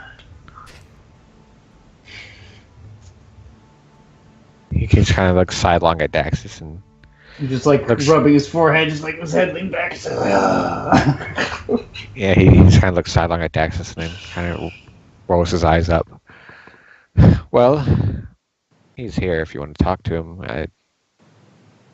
I can get you to go see him if you want. I really don't know what else we can do at this point. I really don't know what he'd have to offer in this situation. Well, all I know is that you're missing an arm, and we have no idea what to do. I mean, I guess we get a really smart gnome engineer to build me a new one, or we go find a master regenerator, or whatever they call it, to grow one back. Yeah, but we're still low on the money for Exactly. any of that. I personally think that we should go and ask him. Whatever. I'm done. You guys lead the way. I'll just follow. Alright, Ilya lead the way. And so she does. Alright. But does Ilya know where his office is? She was there with the rest of you. Oh, that's true, yeah. Which Khan will walk along with her, and there are people that begin to move to intercept as they see a group of people, and then they see Khan, and he kind of waves them off, and they go back to their business. As you move upstairs, arrive at the office, he gives you a look. Alright, well, hold on a minute, let me see if he's busy or not. Gives a quick knock on the door, and then opens it, slips inside, and closes it. It's a moment that passes. The door opens again. Khan waves you inside.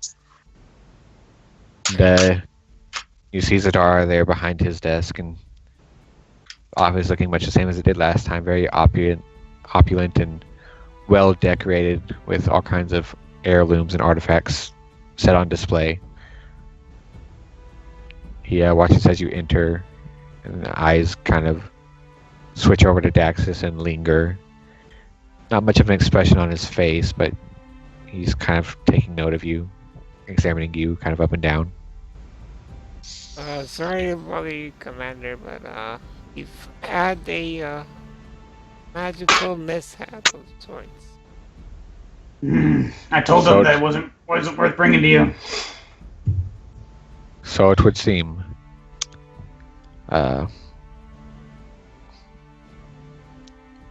It's fine, Daxus. Just Alright. tell me what happened and how I might help. It was a magic ring we got. Put it on. I kind of forgot that we even found it. We actually didn't. Weren't even sure it was magic. Although I guess that generally is assumed with most rings you find in the possession of bandits and criminals. But yeah, I woke up. Arm was gone. Talked to a wizard. Didn't know anything about it. Retraced our steps. Didn't find anything. Other things we got from them didn't seem to be a connection. Well, actually, the wizard told us that it was a transmutation magic. Yeah, there's some sort of trace of transmutation left in my arm, so I know at least it wasn't cut off and cauterized in the middle of my sleep. I don't sleep that deeply. All right. Well, see, thinks for a moment, kind of crosses his fingers on his desk. I don't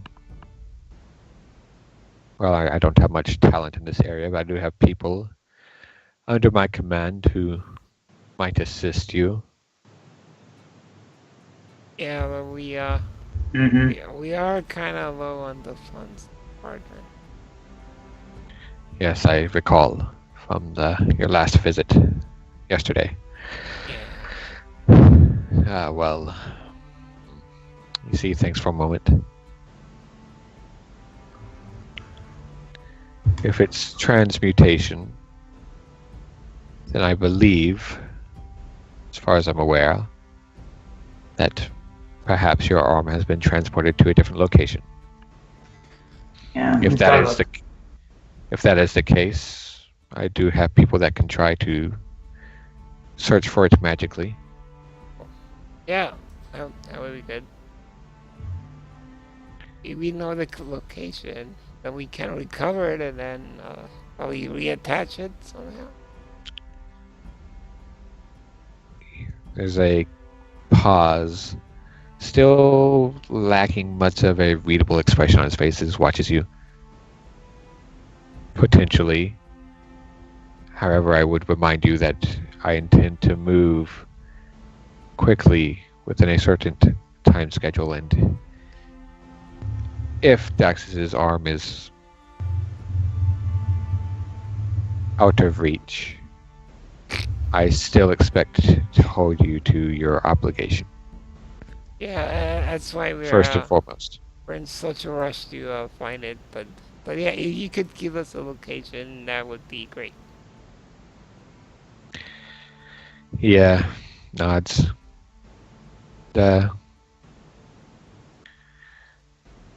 Nods towards Khan. Khan, take them down to the Lyceum. Take them to Etuin. See, Khan kind of nods. Gives you all a quick whistle through his teeth and motions for Yar to get up. Yeah, that gets up.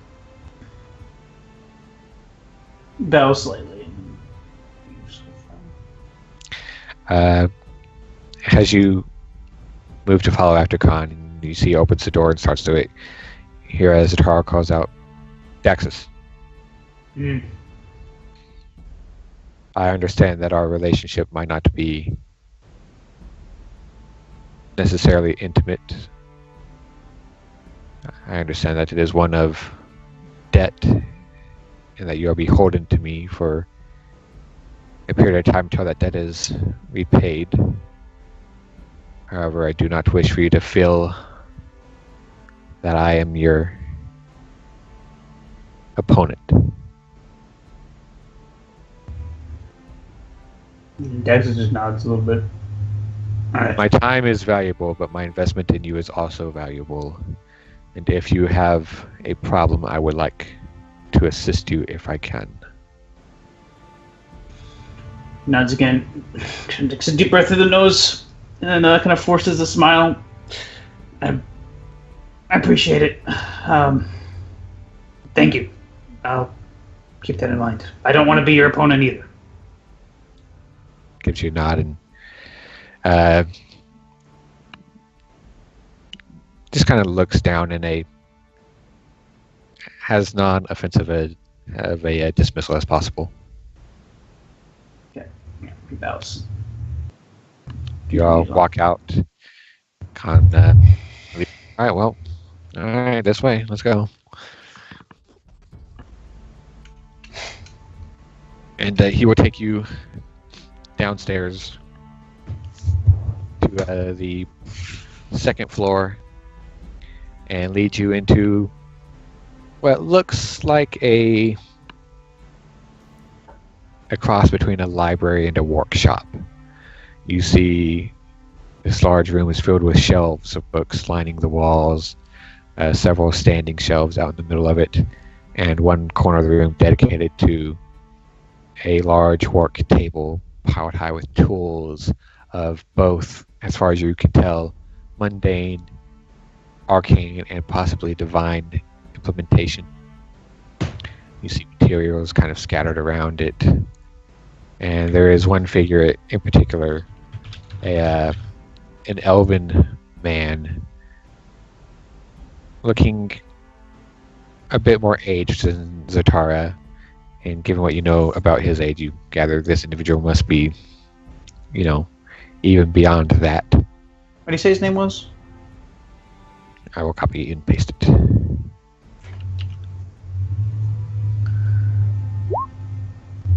Yeah, Atuin. Atuian.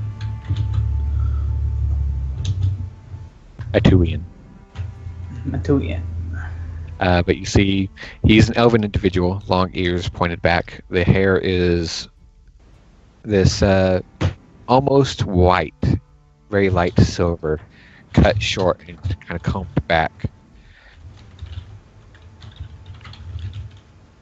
Dressed in these very trim fit, long flowing white robes.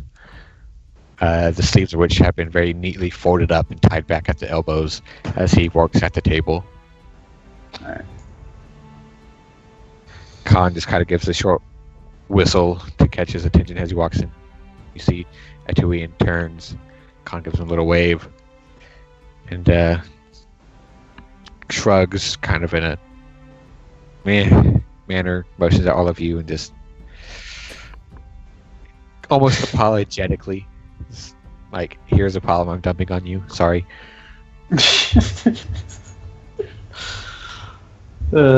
Classic Khan.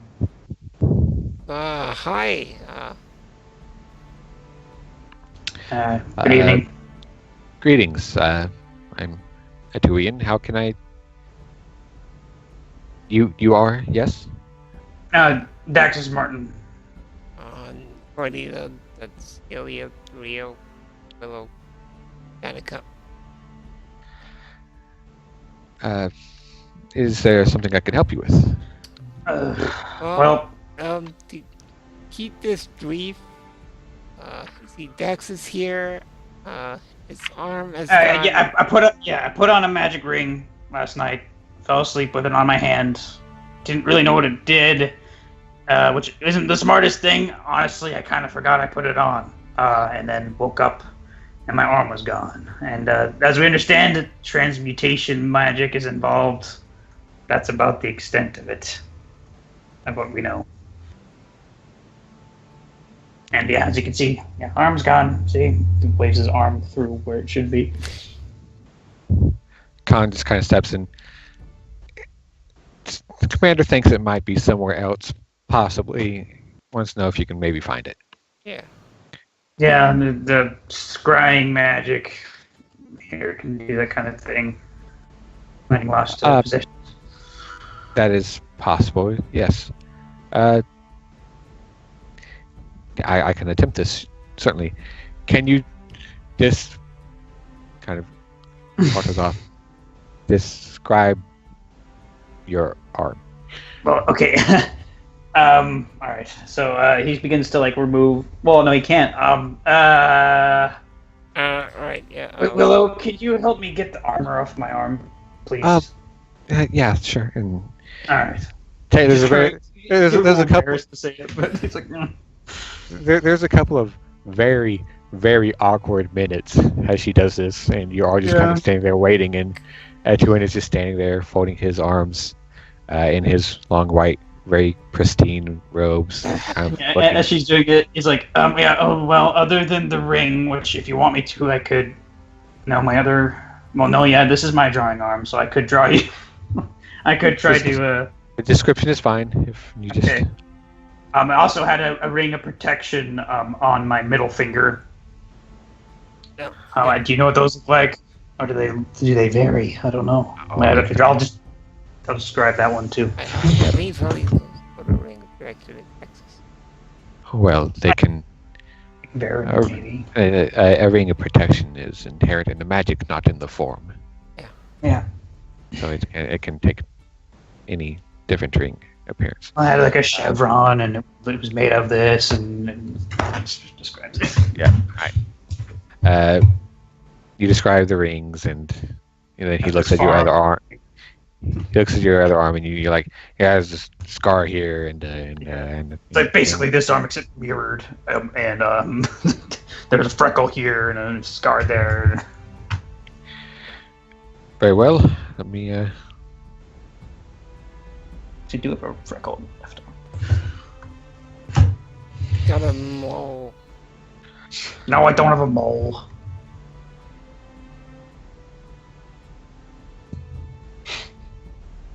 Birthmark. No birthmark. Rather fair skin. I don't know if you noticed, other than the freckles and scars.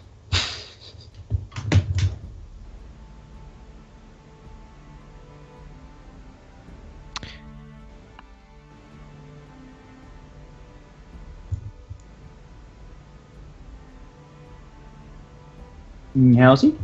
Hold on. Yeah, let me. I'm just. I thought you cut out for a second. Nope.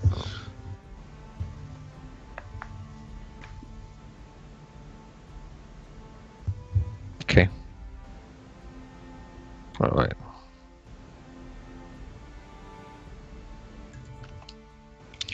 Okay.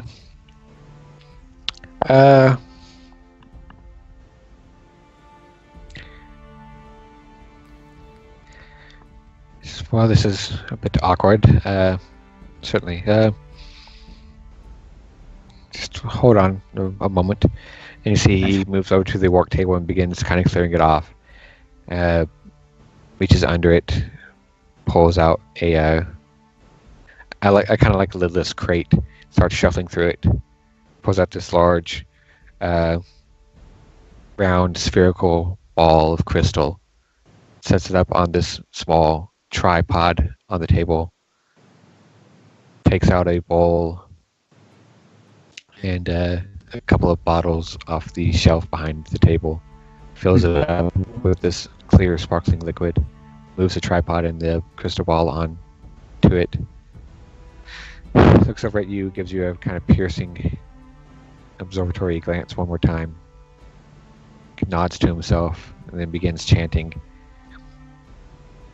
moving his hands around the ball, and you see there's wisps, very thin and faint, almost translucent, moving around the outside of it, through it, across the surface of the water beneath the ball, and he continues through his spell for a good 10 minutes. Daxus, go ahead and make a wisdom saving throw. Okay. Why wisdom? You.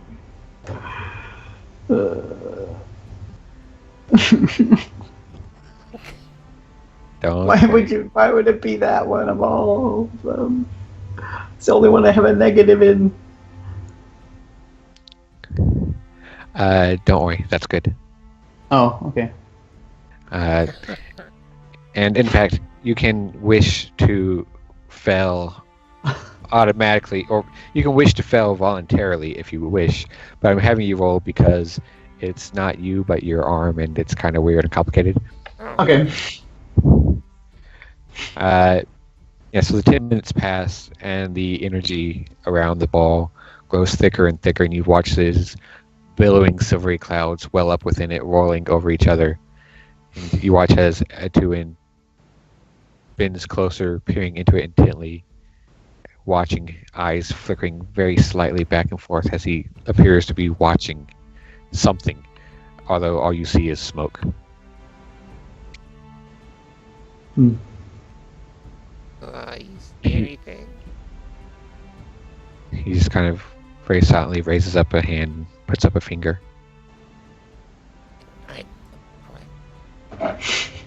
Pulls back after a moment, and you watch the energy and the smoke fade.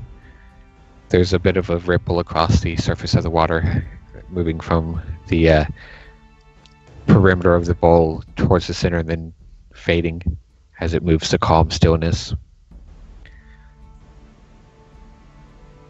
Well, I might have located your arm. Oh? It's rather strange. It's okay. Well, unless I got the wrong arm, it looked like someone was wearing it. Were they masturbating? They were masturbating, weren't they? Oh. He looks taken aback and quite offended. Like Daxus is legitimately worried. No, they were not. Oh, look, okay. Horny stares at Daxus. He's just imagining it's like the worst thing. What do you mean they were using it? What, like it was on their arm socket? And then she turns back to again and say, so it's having trouble dealing today. I can speak for myself, Juanita. I'm not sure you can, Daxus. As you see, Etern just kind of puts his hands up and just waves them across each other. As far as I was able to perceive, your arm was attached to some foreign body. It was in a enclosed building. Given the atmosphere and the sounds that I could hear, I would assume it to be a tavern of sorts.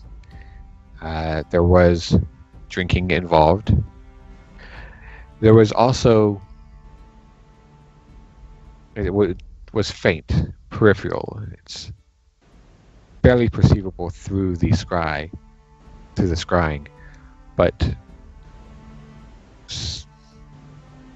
well, it looks like a body of water.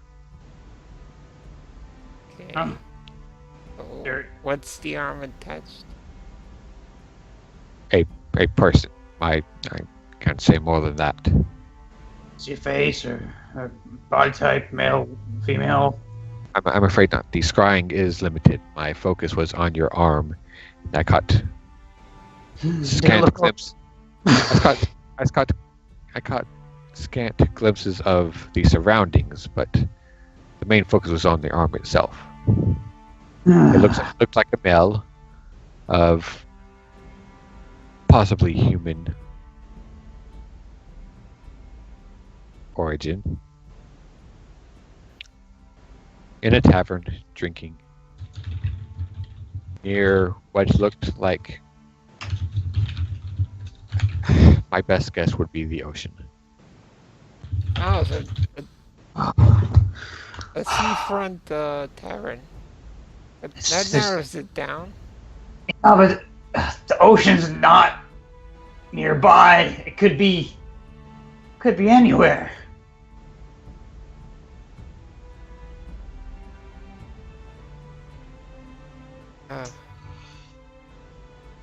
Juanita, I can't fight without my arm. I mean, I can swing a sword, and I could do that just fine, but I mean, not, excluding the fact that I've been fighting with a buckler and a ring of protection this whole time, which has saved me more times than I can count. I can't grapple anymore and use a blade. I have to do one or the other. And so that's how I knew to fight. It's what my brother taught me. That's the only way I knew how to handle him.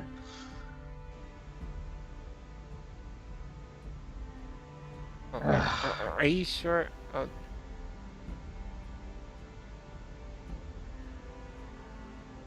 Sure it was the ocean, not some other body of water. Could have been a lake, perhaps, or some sort of pond, but In your experience, this sort of transmutation, teleportation, or whatever, does it typically have a range? How far would something like that? How far could something like that possibly go? well, without examining the spell or the artifact in question, I can't rightly say, but if it's powerful enough, it can go anywhere.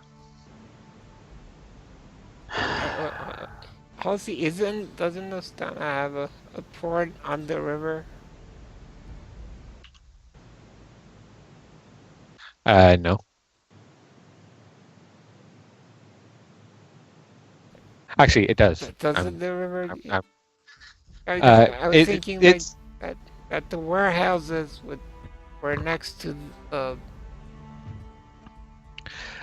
well, the city is not built on the river, but there is a major river nearby.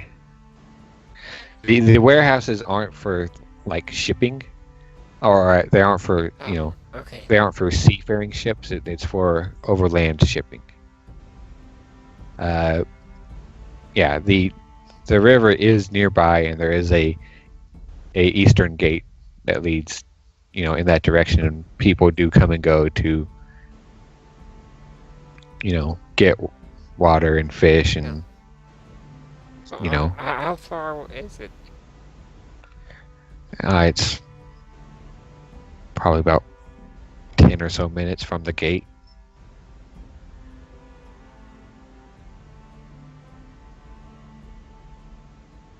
Maybe 15, but yeah. Dax, maybe it's at the port. It's not a Yeah, maybe, ocean, or but maybe a it's river. 1,000 miles away. It could be anywhere. We go to the port. We find a tavern. I mean, what do we just start lifting up people's sleeves?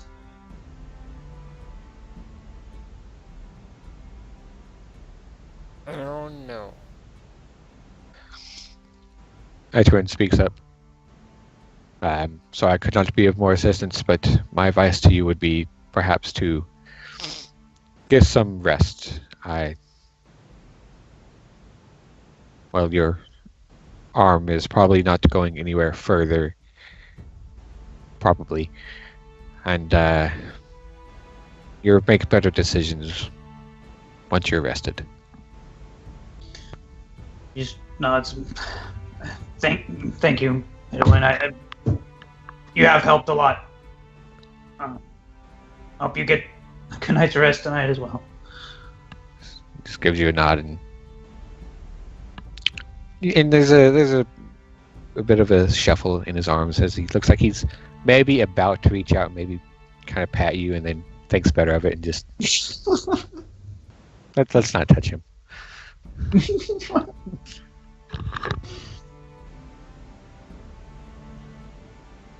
Okay.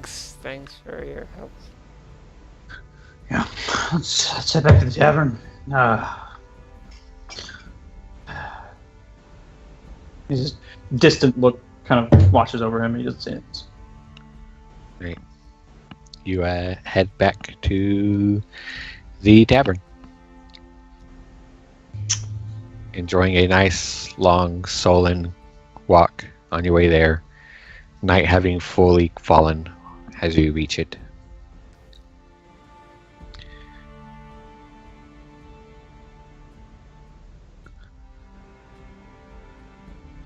Willow kind of looks around.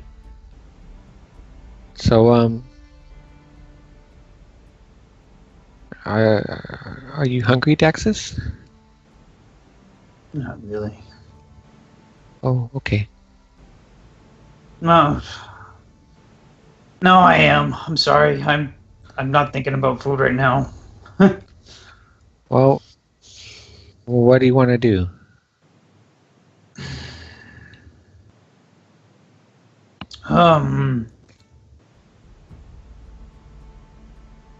I don't know. I think we could all use it. Danica kind of nods and moves up, sweeps around, and puts an arm behind Daxus and kind of herds him forward. Ushers you all to a table. As you all sit, I need to get some money for dinner in the rooms again. Sure. I guess. Which, Yep. How much would that be?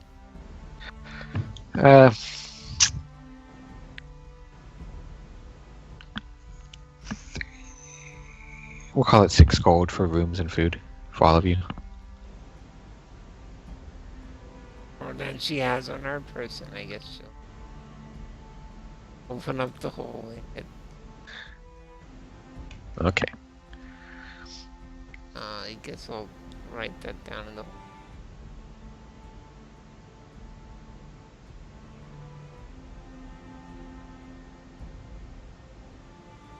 20 minus 6.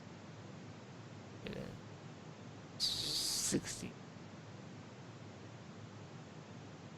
Or I guess I could pay with silver. Would that be 60? I could try better pay this with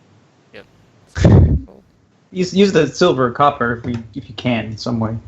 Yeah, but it's either use it for like we have to pay like 2 gold and some silver to pay that with silver then.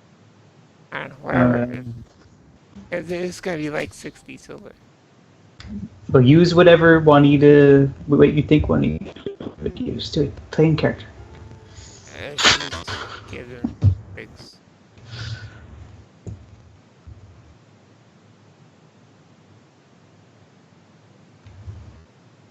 Yeah. Alright.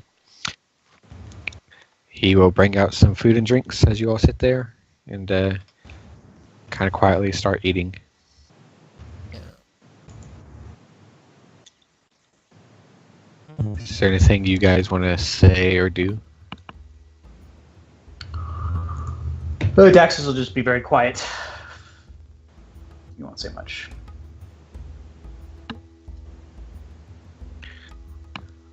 I think the party is gonna be fairly quiet too. You all pass a quiet dinner. Oh wait, hang on. Is Khalil here around? Yeah. Is she off work? More or less. Alright, well then, Juanita would invite her with them if she wants. Alright. Yeah, she gets a bowl from Durig and moves over and sits next to Juanita and eats. And you all spend the dinner with almost, barely anything said as you all finish eating and then just kind of sit there quietly and awkwardly. Oh, she would ask her how her day was and if her speaking is getting better. It's okay, I guess. A little. Good. Some good news today.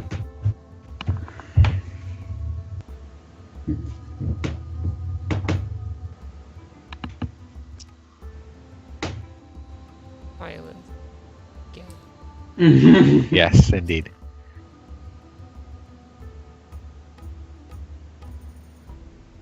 See, Willow sits next to Daxus, and she's just kind of got her spoon up and is just kind of wiggling back and forth on the table.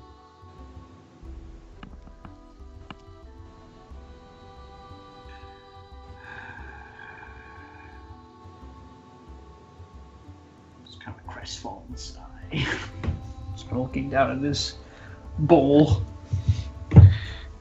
Just empty. He ate it all because he doesn't want to put good tasting food to waste.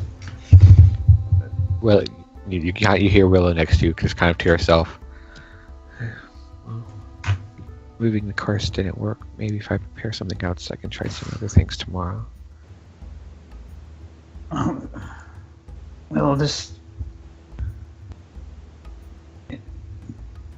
Yeah, you did best you can do. This isn't your fault at all. This is complete oversight on mine. I wasn't thinking. No, it's okay, Daxus, and I know it's...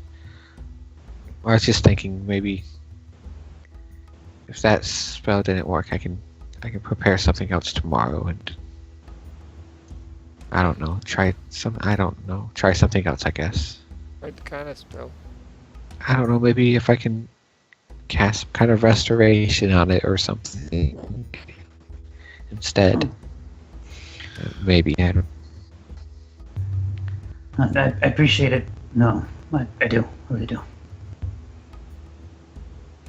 She kind of looks up.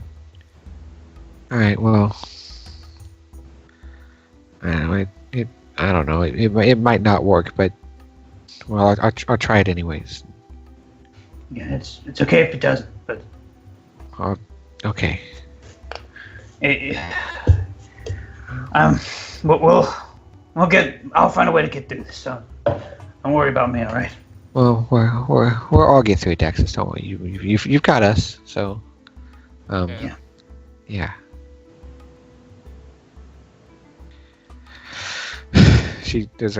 Her brow kind of furrows a bit, and the kind of solemn sadness that's been kind of lingering there all day, the kind of air of disappointment and maybe a little bit of regret just kind of passes, and it's kind of replaced with a look of determination. Well, there's nothing we can do right now, so we might as well get some rest. And yeah. Well, I mean, you don't have. You can do whatever you want. I was just. I think it's a good suggestion. Yeah, we should get some sleep. Probably do us all some good. Well, okay. Well, I'm gonna.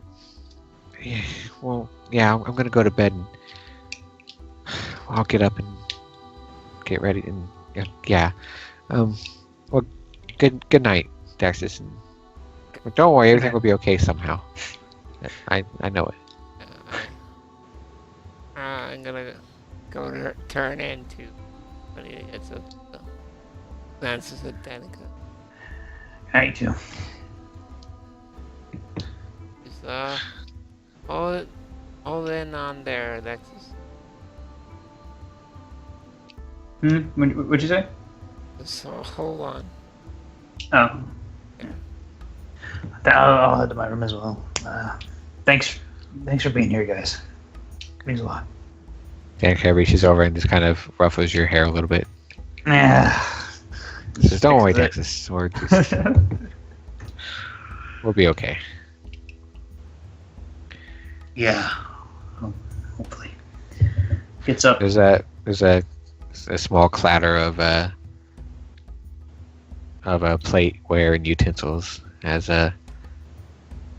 you turn and look down just in time to see Calliope setting the things she'd been gathering off the table as you all finish eating, and set down and kind of reaches over and kind of puts her hand just kind of very gently on your side. Huh? She quickly kind of pulls it away, grabs the dishes, and moves off. Heads into the kitchen.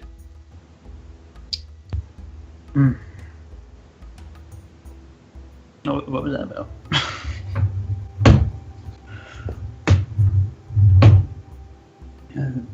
Willow says.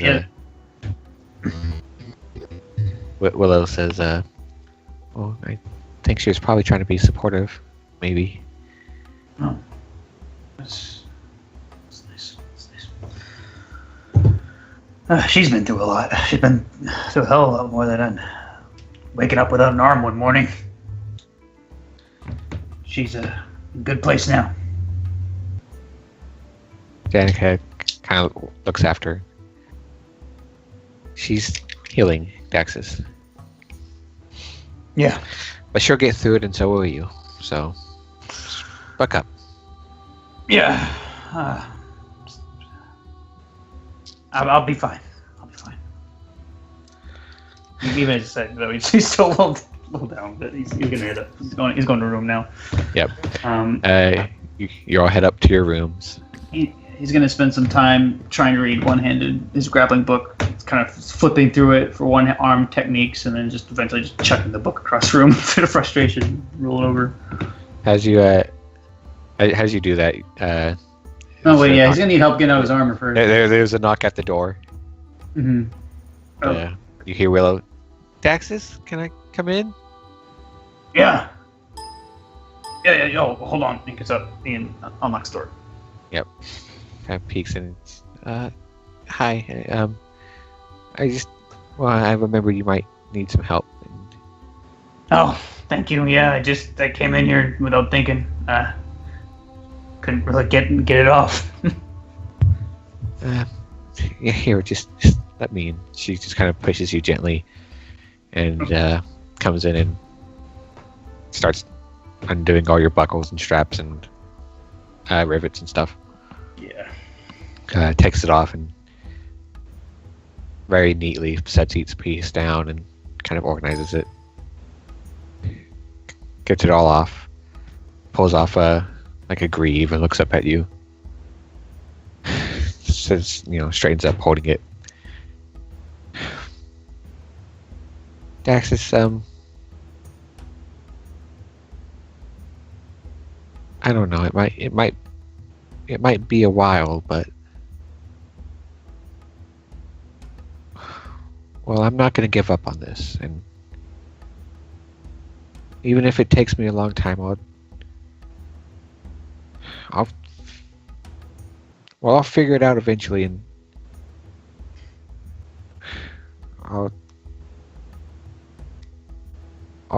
we can fix this. I know we can. Just smiles a little bit. You've done a lot, Willow. If anyone can find a way to restore a missing arm, I'm sure you could do it if you put your mind to it. She smiles, and kind of fiddles with the greave, and Yeah.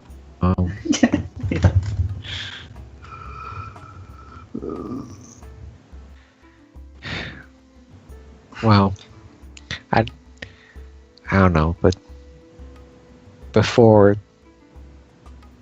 I met you guys, and before everything, that's happened, I don't know, I might have disagreed with you, maybe. I might have said that I don't know if I could ever be that powerful, really, or learn that kind of magic, but I don't know. I'm not sure if I'm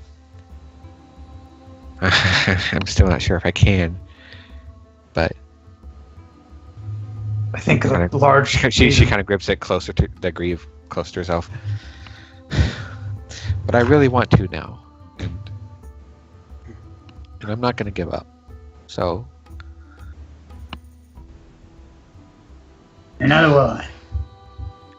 It's even if I never get my arm back, which, I mean, it's possible that I will.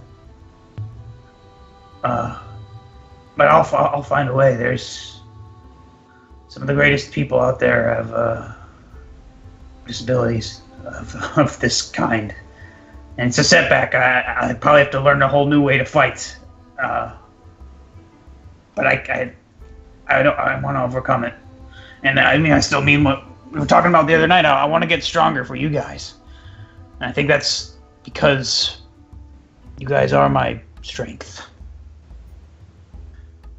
You're my strength too, Daxus. And if there's anyone that can,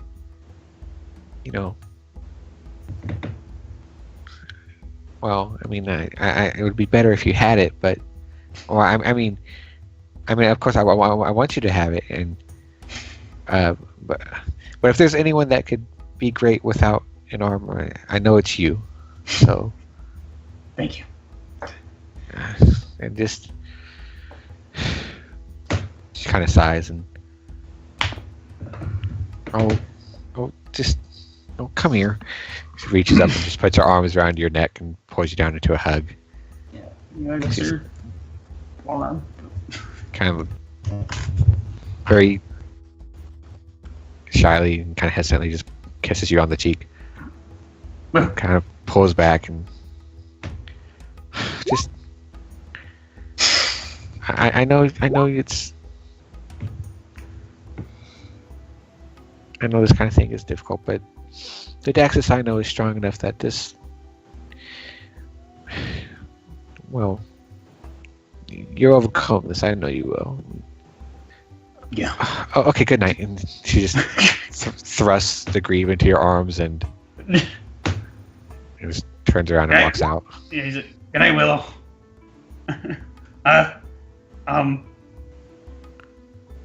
He hesitates a moment.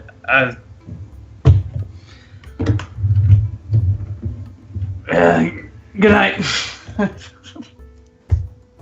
There's a distant, just kind of good night from out and around the door. Good night. She goes back to her room. And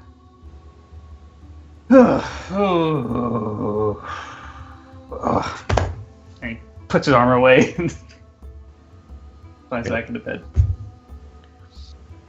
All right.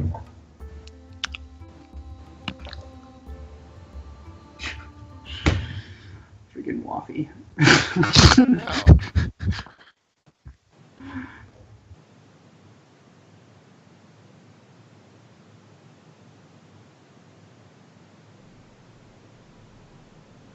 Gotta move slowly, Waffy. Hearts are fragile things.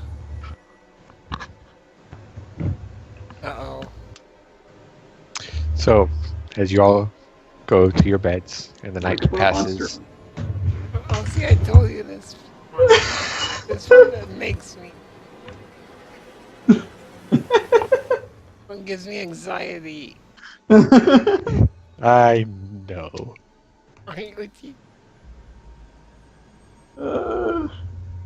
Elsie loves you so much, Cookie.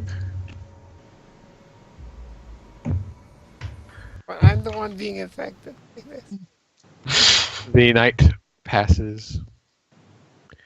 You all wake up in the morning. When do you all want to wake up, by the way? At dawn. Why not? Yeah. Daxus, kind of normal thing. I feel like it's dawn at this point. Okay. Unless he's just staying up. What about the rest of you? Usual time for everybody to panic up. Okay, so kind of mid-morning-ish. Yeah. Okay. Because they have extracurricular activities in the night? Quote unquote. Yeah. All right.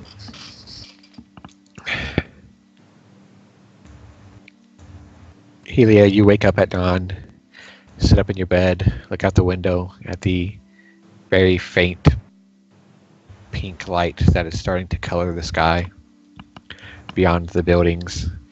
The sky itself, very clear, cloudless, deep, velvety violet. As the light starts to bleed through over the horizon. Mm-hmm. Daxus, you wake up, sit up, look around your dark room, sigh kind of forlornly, reach up to rub your face. Look down, put your hands together, and start fiddling with your fingernails. What the frick? I knew it. I knew it. Arms It- back. It takes you a moment, and then you go, Is it the same arm? Like, I mean, do you look it over? yeah, he's looking it over. All right. You look it over. As far as you can tell, it is your same arm. The 2 rings on it. It does have the 2 rings on it. Okay. Although you get make an intelligence check. Okay. It's a straight roll. All right. God, that's so low. I know. I don't get any bonuses to that. Is it a physical effect? Could I use a con check? Like if I just could feel it? If anything's off about it? Make a wisdom check. No. -1. Okay. Wisdom is a bad word around Daxus. Ow. All right. It's your arm. You can feel it. You reach up. It seems firmly, naturally attached to your shoulder, as it always was. You can feel and move your fingers. You look around. Look at the rings. He takes off the cursed one immediately. All right. You try to take it off, and it doesn't come off. And as you look at your arm, you don't feel it's well. You don't feel. No, never mind. No, you always so badly. You do know. You notice it's your arm. It looks the same as far as you can tell. It seems to be your arm, but there is one significant difference. Okay. On your bicep, from almost the top near your shoulder down to almost your elbow, there is a very large alteration. Okay. Oh no! What the hell? A sailor tattoo.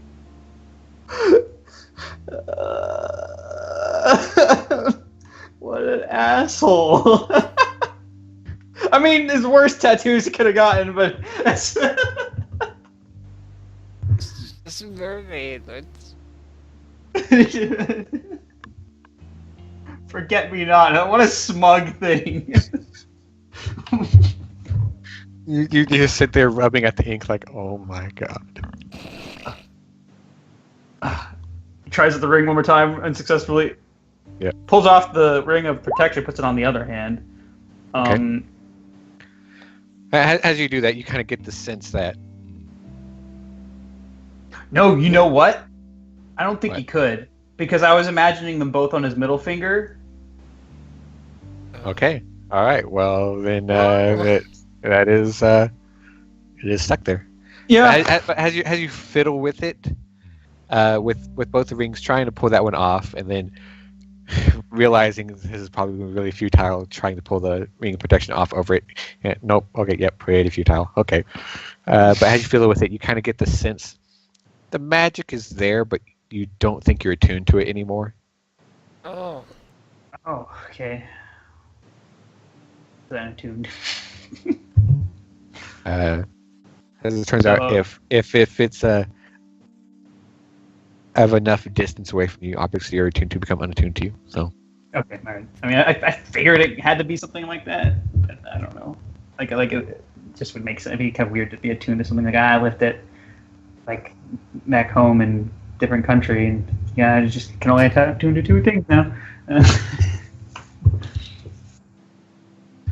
yeah. So what do you do? All right. He gets up, leaves the room. He's actually going to go straight out to Willow because he knows that she's already up. Or at least goes to the spot that she would usually go to meditate. She there? Yes, she is. He's gonna wrap his arms around her. She cries out. It's back! It's back! Oh, good. Daxus, it's... What? What is... What? Yeah, so apparently whoever borrowed my arm was a dick, and he gave me a tattoo, but it's back! Okay. That's good. Yeah.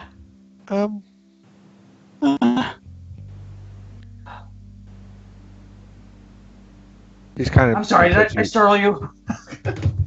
She says she looks at you in clear startlement. And just kind of sits back on her rug next to her sensor. Oh, I'm sorry. Well, this is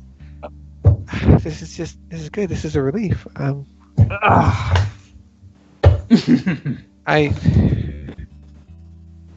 Now the ring doesn't come off. That's one thing. And my ring of protection is behind it, so I can't move that off. Oh. So. Okay. Now. Oh well. Make a dexterity check. Dexterity check. Yeah.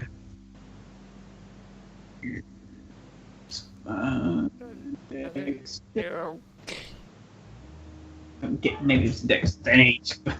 Okay.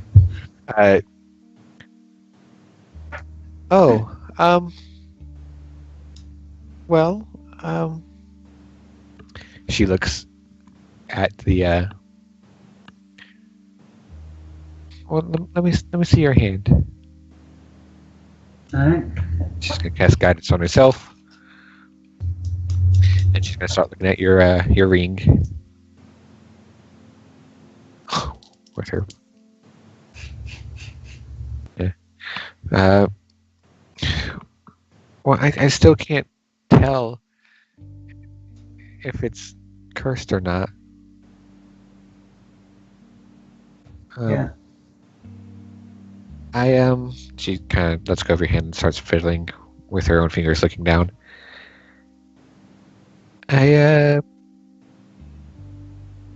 Well, I didn't think this would happen, so I wanted to try some. I can try and cast some restoration on it, and maybe. Well, I didn't prepare to remove any curses today.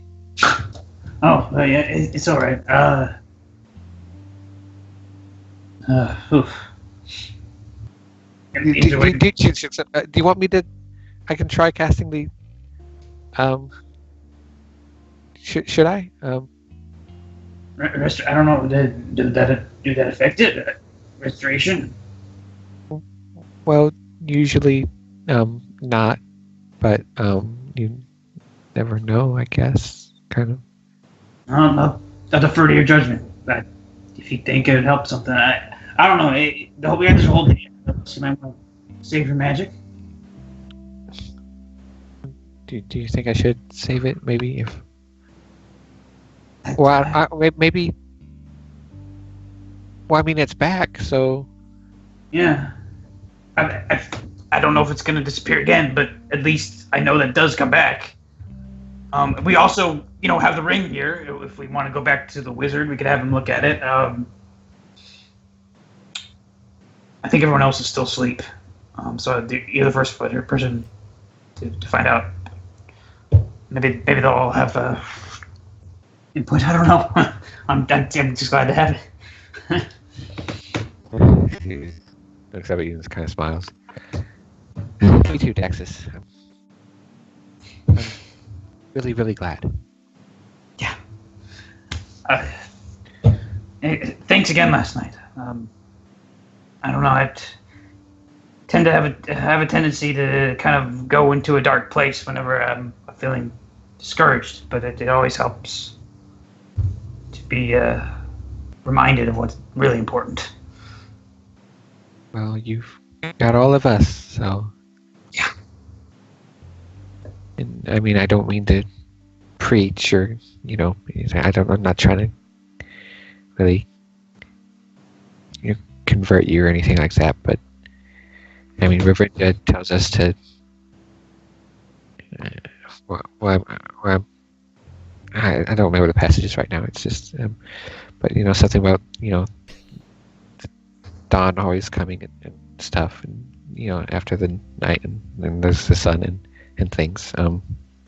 Yeah, it's always darkest before the dawn. Yeah, something like that. Yeah, something like that. Maybe that wasn't Ravindra.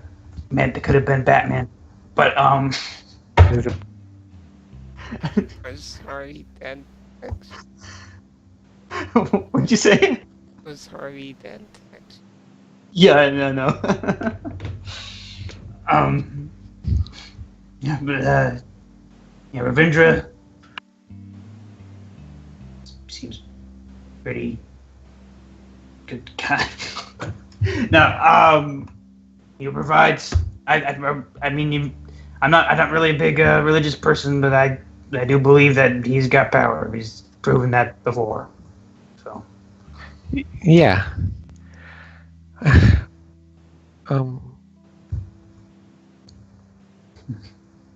Well, should we get the others or? Oh yeah. Oh well, I don't want to wake him too early. I know that Juanita and Danica tend to sleep in maybe an hour or two later than me. But Well, let's get something to eat. Yeah, okay. Yeah, I feel like cooking. Oh, okay. Well, maybe I don't know. Maybe Derek and Ethel will let you use the kitchen. I don't. Yeah, maybe they will. Here, I'll see what they have and see what they'll let me make. I don't know. Okay. Alright, he can just go back inside. Alright.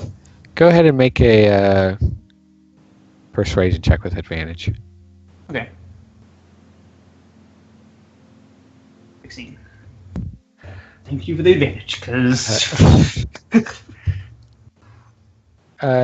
Durag says, "Hey, it's up to Ethel. She cooks everything." Ethel, who you've not had much interaction with, but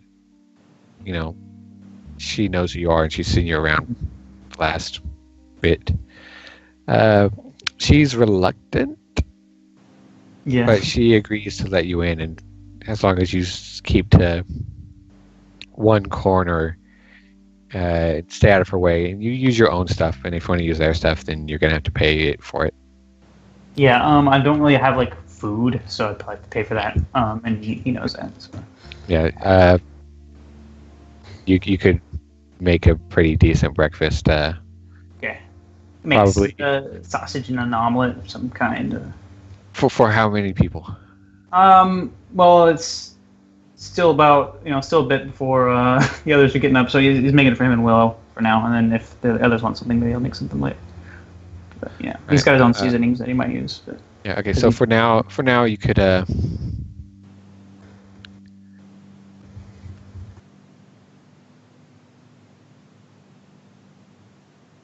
We'll say for 3 silver, you can make a plate for you and Willow.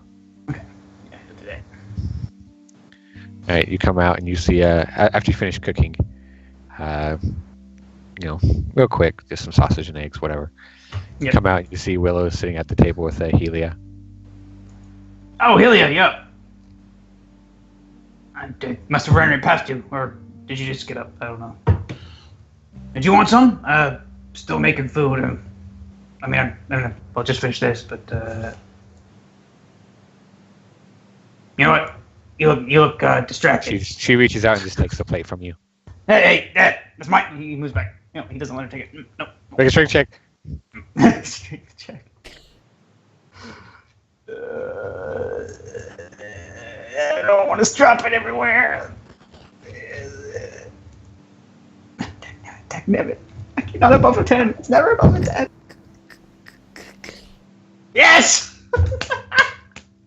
We're just like. Well, both of you conscious of the fact that you don't want to send food all over yourselves. Okay, that makes sense.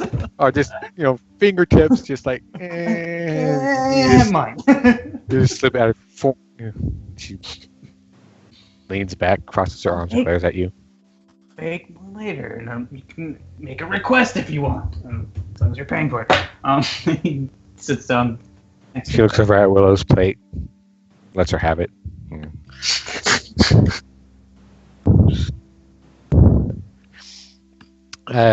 The rest of you come down eventually, and you see Daxus there at the table with empty plate next to Willow with 2 arms. Morning. Lena kind of starts walking over, like stretching and yawning, and then suddenly she stops mid-yawn and she stares at Daxus. Get in. Close your mouth. I'm not putting something in it.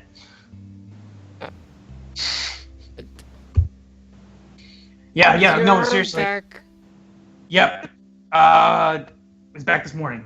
Just like it disappeared, except it came with kind of lets it sleep up a little bit. Did it go on vacation or something? I guess. I don't know. There's some one-armed guy out there laughing his head off right now. There's Dan kind of looks at you. That's a nice tattoo, Daxus. That's they're artists who specialize in like correcting and changing tattoos. I'm sure I could get it turned into something that's more suited. I didn't know you liked to see that much, Daxus. You know what? Also, like a restoration spell could remove it, but I'm fine with it right now. Long sleeve shirts from now on. Oh, that's good. You got your own back. Yeah. That means we can actually get things done today. Yeah. Right. Daxus, you feel cold still against your left shoulder. You look back and you see Rio with her sword out, just one eye closed, tongue slightly out. She's lines up. Right here. No. Oh, okay. She's it. There's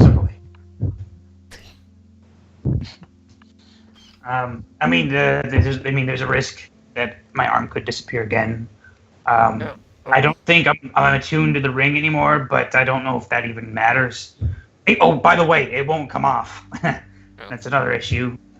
The drastic thing would be to cut off my finger. I don't want to do that. I will not do that. I was gonna suggest that. Maybe. Of course you were. I knew you were thinking it. I know you well.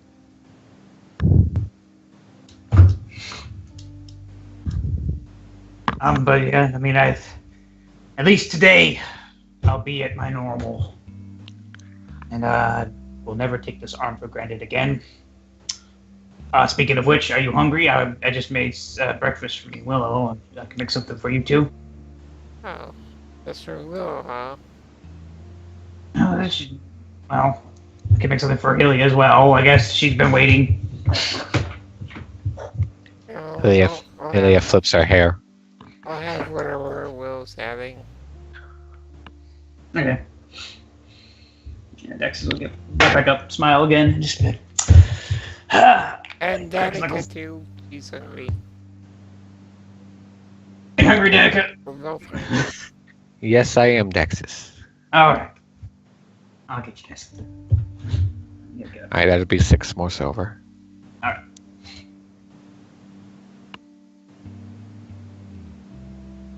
Willow, how are you doing?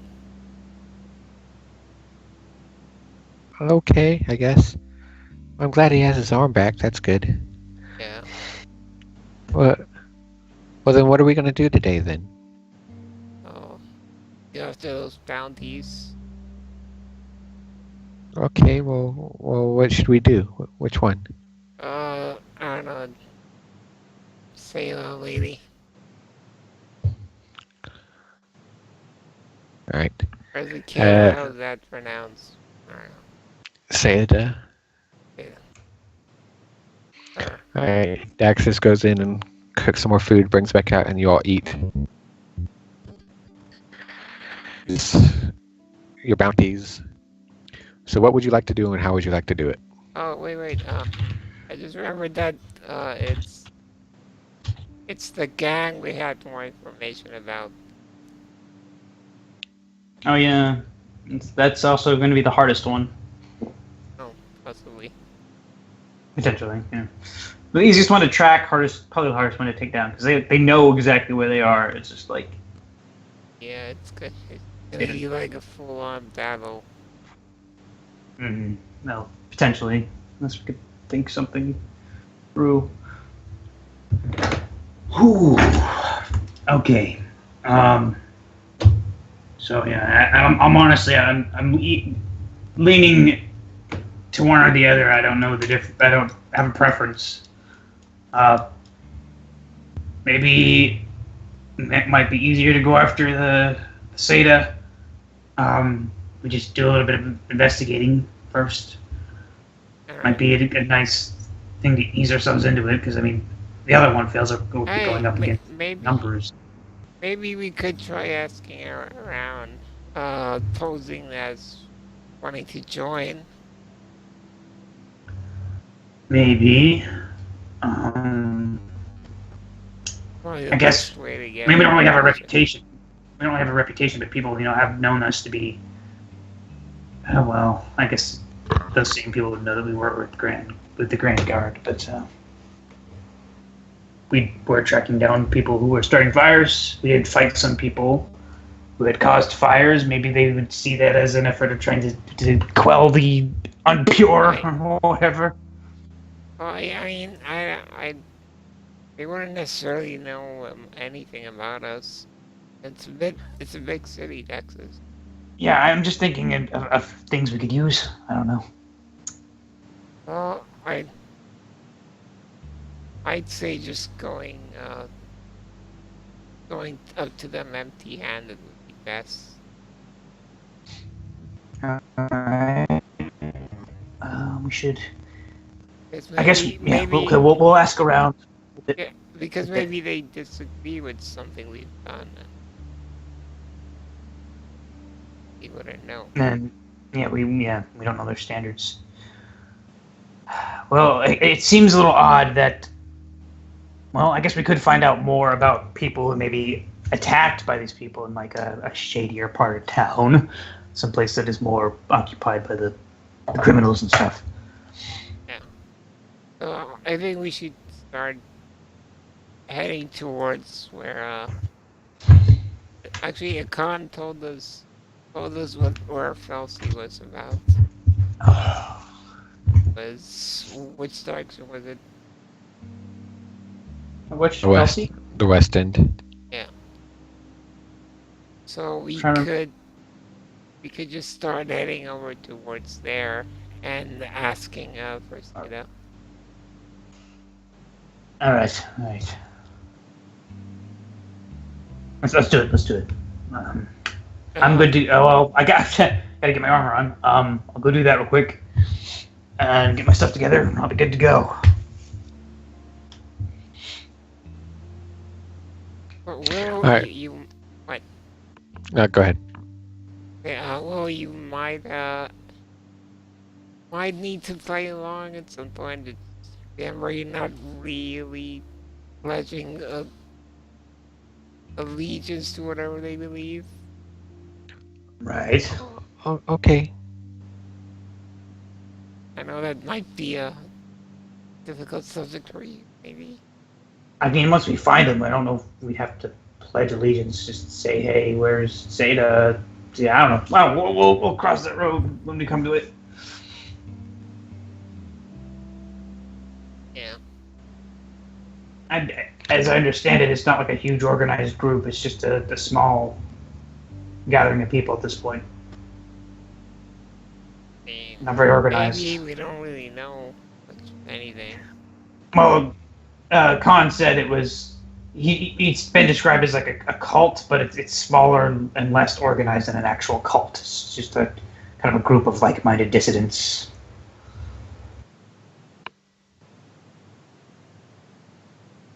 So what do you guys want to do? So I guess head in the direction of where like Felsi's gang might be, which would be like in the shadier part of town, right? Like For the most, yeah. yeah. So I mean, not specifically main base, but that in that neighborhood, and maybe find like a scummy looking tavern. So which one are you looking for? I think we're aiming for Seda mostly. Yeah. I mean, we're kind of like trying to hit the two birds with one stone, but like we're heading towards where Chelsea is. Just see if that gets us anywhere. But on the way there, we're gonna be more focused on like our priority is gonna be Ada at this point. But we're Yeah, and still, just kind of keeping our mind open for more info on getting. All right. So what method are you using? Well, I think we probably ask. And- Well, And keep in mind, you don't have to do this together. You can. okay. I think maybe we should, go in to the same, area generally. Generally, stick to the same block at least. But we don't have to act like we're together. we could split Might have more into- luck. Could split into several groups and walk at a slight distance from each other.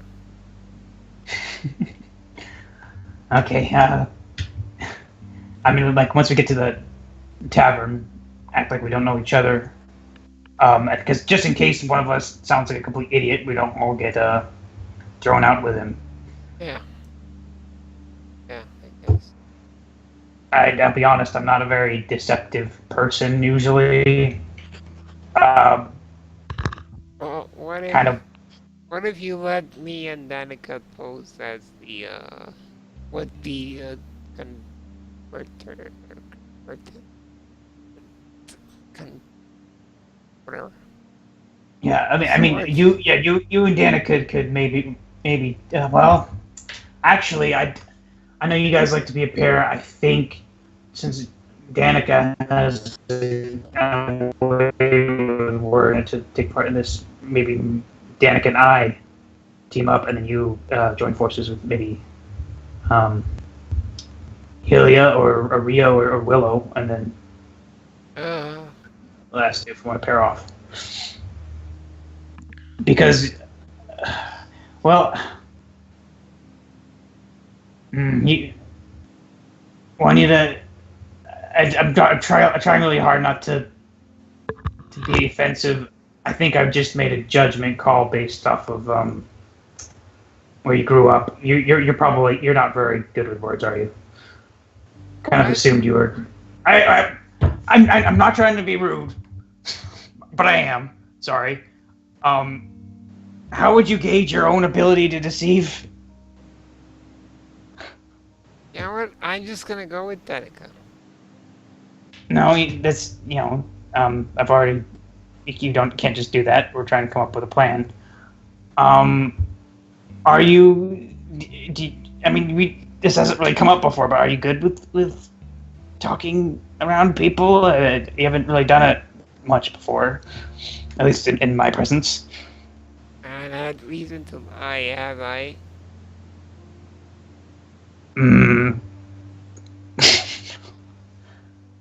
I don't know. Have you?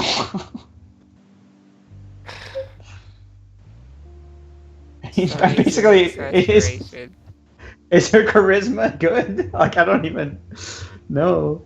I mean, it is, isn't it? I thought that was like one of her main stats. I mean, No. It's good, but like the way Daxus is going around asking isn't making her.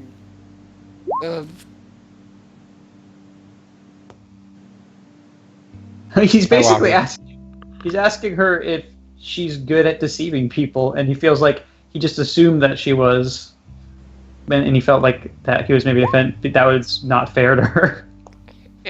She has been offended. That's what I'm saying. Yeah, but yeah. Well, he's essentially apologizing for it real quick. He's just like, that wasn't fair for me. Oh, what is he saying, Arthur? Okay, I'm sorry. He's basically saying, I'm sorry. I kind of assumed that you were good at deceiving people, but are you good at deceiving people? okay. You're okay. Seeing people. Alright. Okay. Thinking Danica could pair off with Willow. I don't know. I feel like we should spread the skill set out a little bit. Well, I was kind of thinking in the opposite direction, actually. To specialize more. I suggested that Danica and I, because we'd probably make a good team at deceiving people, and not all of us need to try posing as wanting to join the cult. Maybe that would bring more attention to us than the opposite. Okay. Well, Danica, what do you think? We're just passing you around like a resource at this point. Whatever you two decide is fine with me. Okay. I think. Although, given recent circumstances, I think I better keep a close eye on this one.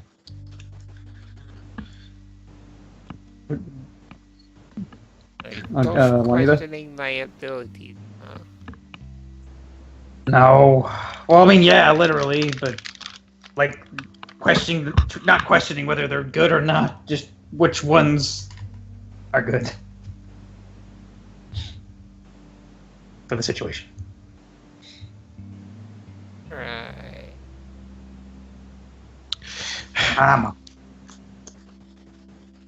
Come on, let's Just pick a number between 1 and 10. 1. Juanita, pick a number between 1 and 10. Dang it, woman! You cut me off. What? Well, I picked the number 9, so she moves over and puts her arm.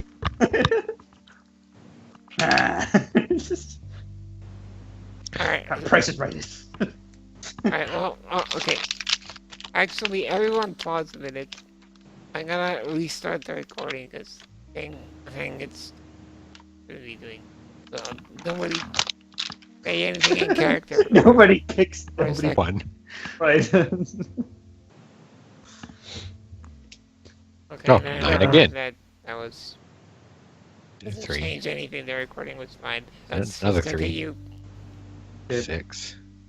And another 9. I just rolled 9, 9, 3, 3, 6, 9. Whatever. Anyways, yeah. So, Daxus, who do you want to go with? He'll go with Willow. Okay. And then Rio and Helia will go do their thing. Alright, so. Now- Juanita and Danica, how are you trying to achieve this? What are you trying to do? Yeah. I guess the idea is we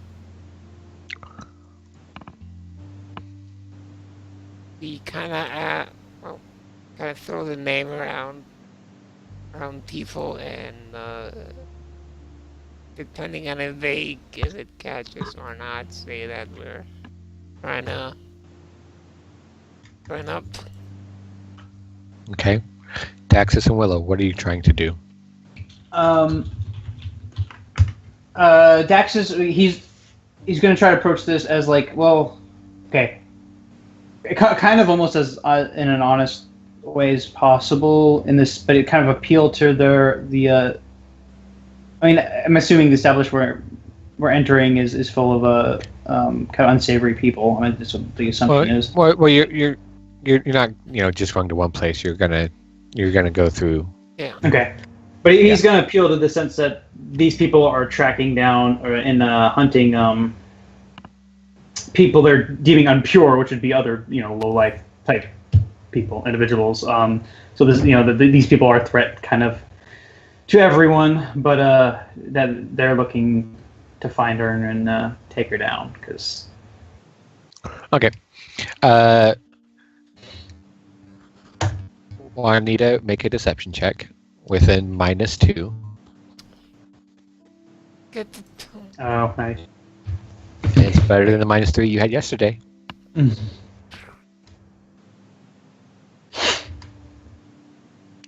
Don't die next time. Oh. Wow.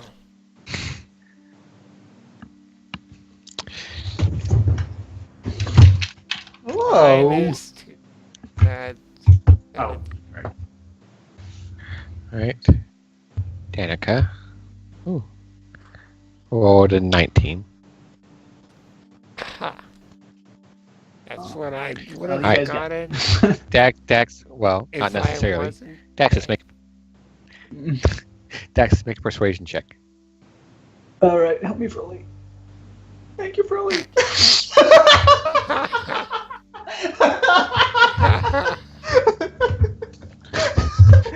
You're welcome. Why do Willow you got a do 15. that every time? Sweet. Why do you do that every time? Because you wear out the magic that way, and then it stops working. I think there were Yes. more important roles at this point. 14 for Rio. Rio and Helia are taking this from a purely investigation standpoint. Trying a different tact. Oh, wow. Helia got a 6. And Rio got a 14. Alright, you all spend the entire morning strolling around through western end of the city in pairs, not together, but within, as best you can manage, within eyesight or earshot of each other.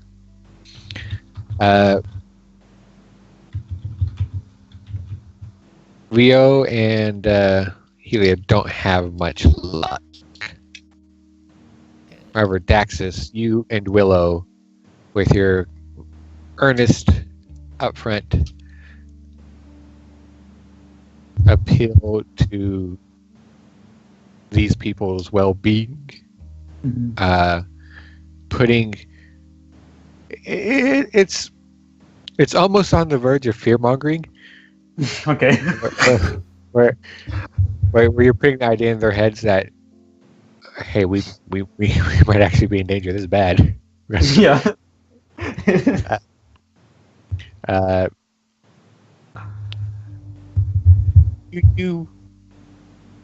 Willow does point out to you along the way that maybe we might be being a little too successful. I think we might be scaring more people than is necessary, but you are getting information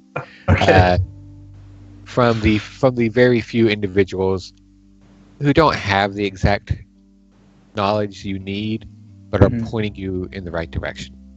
Okay.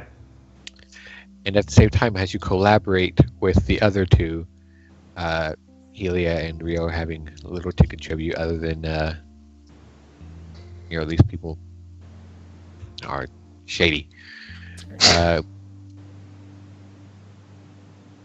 Juanita and Danica, you've done better, but you're doing a pretty decent job at deceiving people. And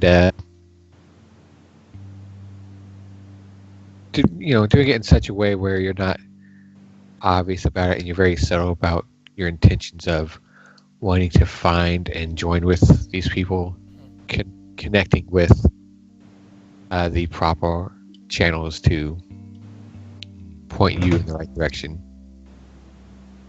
And as the 6 of you reconvene, you help each other, pointing out what you've learned and where to go to, and Daxus and Willow saying, okay, well, why don't you guys try over there? They might know something. They look like they might be maybe in on it. They can help point you along. Oh. And Danica and Juanita saying, okay, on the other hand, there's those people over there who definitely aren't involved, but they still might know something on the opposite end, and they might be able to help you if you persuade them enough. Cool. It has the morning wear to about midday. You eventually. Because we gotta wait a bit before like instantly going to them, right? So it's less suspicious. Like, hey, we were just literally talking about those people. Well, I guess even with Danik and Juanita, they could be like, they weren't like, hey, where's Seda? It's more like, we're looking for like-minded individuals or something. Yeah. Be less specific about it. So. Yeah. But as you all kind of reconvene for the final time, you arrive at the point where you still don't know where exactly Seda is, or where she might reside, but you do know, as you stand outside this rundown, shoddy tavern with a very rusted sign above it in this cast iron that is flaked over and kind of green and brown from weathered in the shape of a anchor, that she and her cohorts spend a lot of the time here. Oh, you say it was a tavern? Yeah. Oh. You're fairly certain she doesn't reside here. There's no rooms. There's no inn part to this tavern. It's solely a place to drink, and if you have the stomach for it, to eat. But from what you've all learned and collaborated, she tends to lurk here a lot with her followers. It seems to be their main place of sustenance and,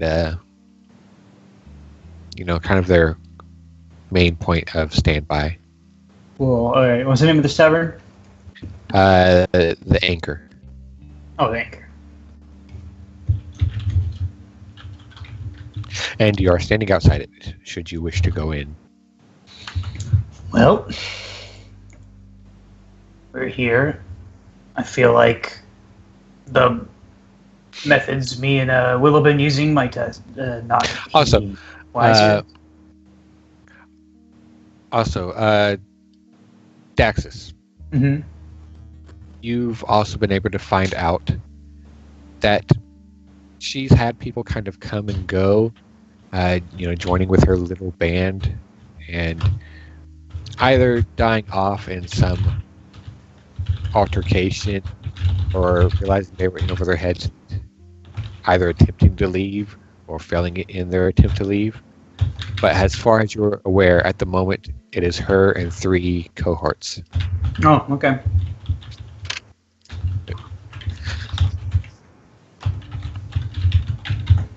Nice. Yeah, you definitely fill everybody in on that. So cool. We're dealing with 4 people who all know spells that need wisdom saving throws. Yes, indeed. You also, because you rolled so well, again, cool. You also, you're not entirely sure what it means, but people have told you that there's something strange about Seda. Rumors that she's kind of otherworldly. Huh. But you're not sure what that might mean. Okay. But you can infer from that what you know. So what would you guys like to do? Alright, well, he's just gonna say that, the Dowdy did say, dead or alive, but, I think we can take them in alive, that would be better.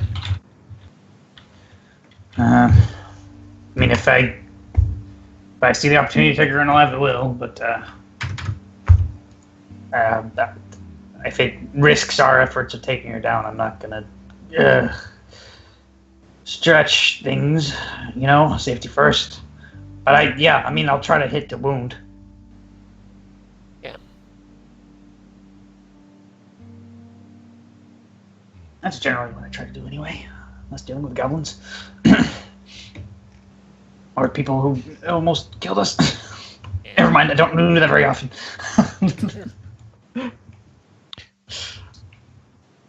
So? Alright, should we stick our kind of roles as we enter inside. Huh? Stick to our roles. Our roles? Oh, well, Daxus was saying he doesn't think that his and Willow's method would be good here. But yeah, before we go on, he'll continue with that thought and saying, just because we know that they're in here and we don't want to scare them off. So maybe we could just follow along with you and follow you and Danica's lead. Oh, how about we? Well, then, do we want to enter all at the same time? Actually, no. Maybe we'll just go in, sit down, and have you within eye and earshot. Yeah. You know, I'll go in. Well, how about Danica and I go in first and take a seat at the tavern, and then you two can take a table, and Rhea and Helia can do something there. Did any of us gather a physical description of her or any of her current cohorts?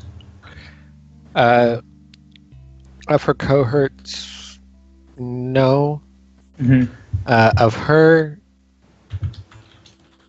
you've heard she's got long dark hair and strange eyes, but that's about it. All right. And also, she's pretty heavily armored. Oh, wow. All right. She's like some sort of cleric or paladin or something. I don't know. Or a fighter who wears armor. I mean, yeah, that's true. I mean, I keep picturing spellcaster because it's the typical. Because that's your greatest fear. Yeah, it's my greatest fear. But she, like, other than long dark hair, strange eyes, she's like most likely not. Was described with having horns, so she's like not like a tiefling, not. No she's horns probably you've either. heard of. No horns you've heard of. Yeah, so she's probably either a human or like a half elf or something. I would say something else. Okay. I mean. Maybe she's somehow she's part Fae. Yeah, I meant mostly in appearance. Because everyone's saying she has like this otherworldly quality about her. You could be right. She could be a fae or something. I was thinking maybe Well, we know that her eyes are strange. I don't know. Yeah. Strange eyes. Yeah. All right. Okay, just. Yeah, let's do this. Yeah, let's go. Well, yeah. Wait a bit. I'm gonna go in first. You want to come with me, Willow? That's fine.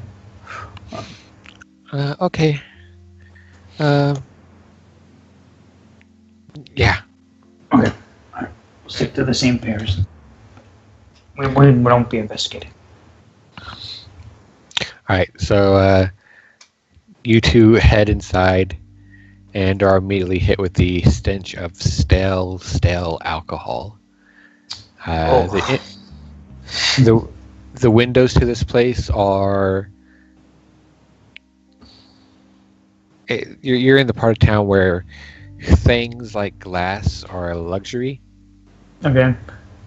So the windows are small and not really shuttered so much as they have immobile wooden slats that they don't open or anything, but they let in slits of light. Yeah, I should have got like a cloak or something. There are candles here and there across the tables, a couple of rough wrought iron chandeliers covered in melted wax hanging from the ceiling, providing enough illumination that you can see around the tavern, although it is atmospherically dim. You see a good number of people in here, not crowded, but enough that you can tell this place is probably making a decent profit. Yeah. They all look pretty rough and shady. You think a lot of, low-born, laborers, street thugs, cut purses, just the kind of bottom rung of society. Yeah. Good thing all his money is in the hole.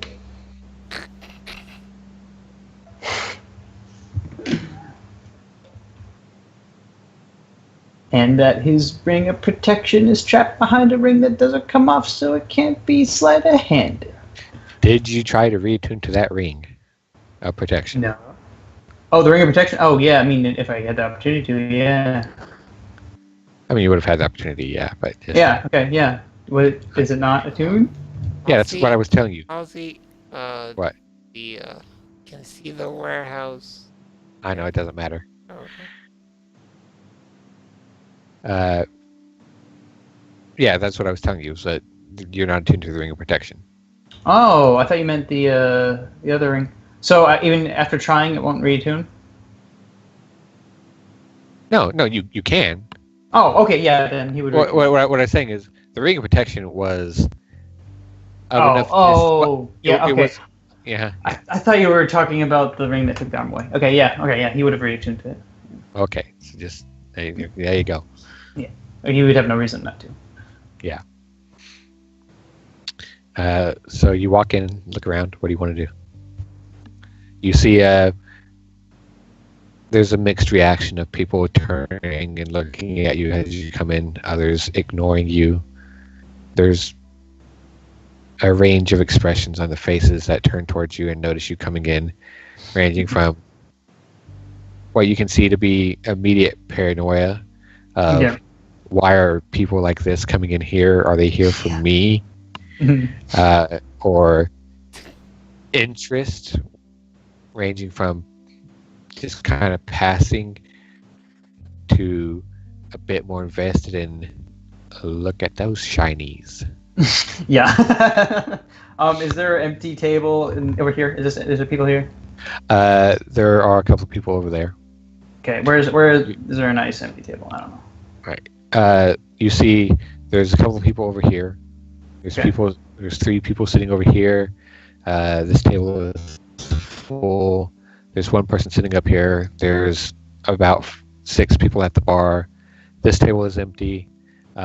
This table is empty. There's a couple of people sitting over here. Can't really see anything down here. And you notice there's about 3 people over here. Okay. We'll. I wanted to have my back to a wall. What is it like over here? He's just kind of strolling this way, kind of looking around, not letting anyone get too close. Try not to, try to keep up his poker face. Just... Yeah, this table is empty as you come around. All right. There's a couple of people over here.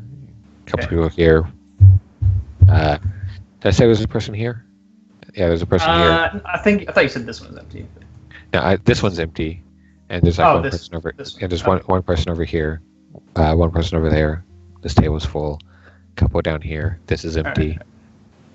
Yeah. Oh, okay. All right. So this one's... And for the interest of you seeing what I'm talking about, Cookie. Oh. Yeah. Okay. A couple people here. Empty table. 1 person. Empty table. 1 person. Empty. Couple people. Couple people.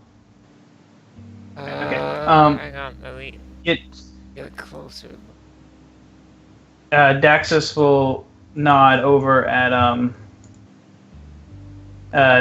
nod to Willow to follow him, and he'll come and sit here, and then he'll gesture to the chair right here. Yeah, he doesn't like these exposed tables where people might be able to take his stuff without him looking. Rather have his back to a wall, and also he wants to be kind of near the door in case the people we want are in here and they try to run. Okay. Willow kind of edges over, looking very nervous, and sits down. Just puts his hand on the table and just... He kind of leans over and kind of loud whispers. Oh, well, yeah. I mean, that chair's a little closer than that. Oh, I know, but even still, she kind of loud whispers, Daxus, should we have worn disguises?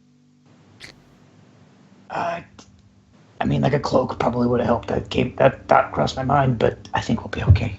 I think we stand out. We do. We definitely do. Okay. Yeah.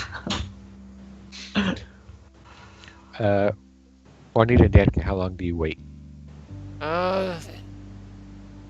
Probably like a couple minutes. Alright. Well, yeah, like a minute. Like a minute? Okay. Daxus. Mm-hmm. At about the same time that the door opens and Danica and Juanita come in, there is a woman marching towards you. Looks human, probably in her 40s, maybe 50s.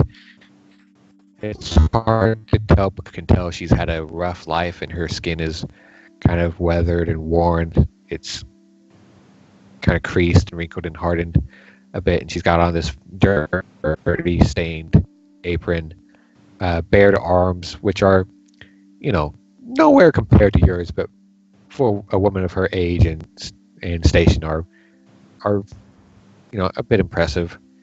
Mm-hmm. You can tell she's no stranger to labor. Marches over to you. What do you need? Just need a place to sit a moment, but I'm waiting for someone. I'll let you know if... Order something or get out. Okay, bring me an ale. Does it have money on him? She looks at Willow.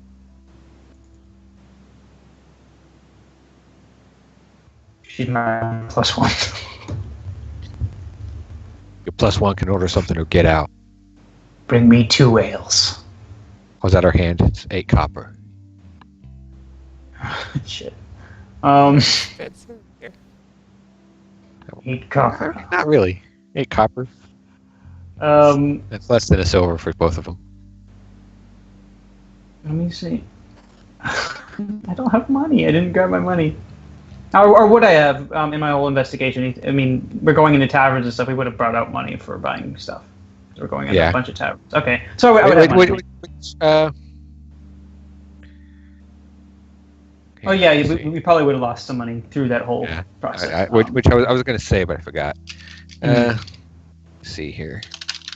That's why I was saying we should all be carrying some amount of money on us. Yeah. Yeah, that makes sense. I'd say we probably are all, for the sake of the investigation, have a little bit of, not very much gold, but we have some, at least a couple coins, or a handful of coins, some silver, and some copper. Oh, the unidentified ring has been identified. I'm removing that from the communal money and gear stuff.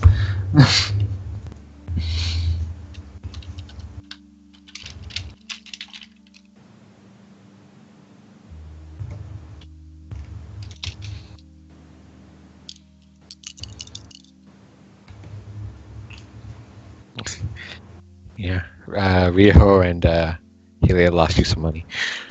Oh boy, they're completely fruitless endeavor. How did they lose ours? Tricked by some Helia walked up and put some gold down. Like, tell us some information. And then they took the gold and... No. Okay, how much did we lose? Alright, hold on. Let me add this up. God damn it, Helia. We didn't give her more than 5 gold pieces. She's the worst lawyer cop. Alright, you would have... here, let me convert this to...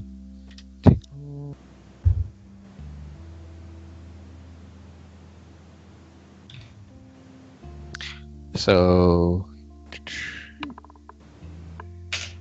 It would equate to... 200?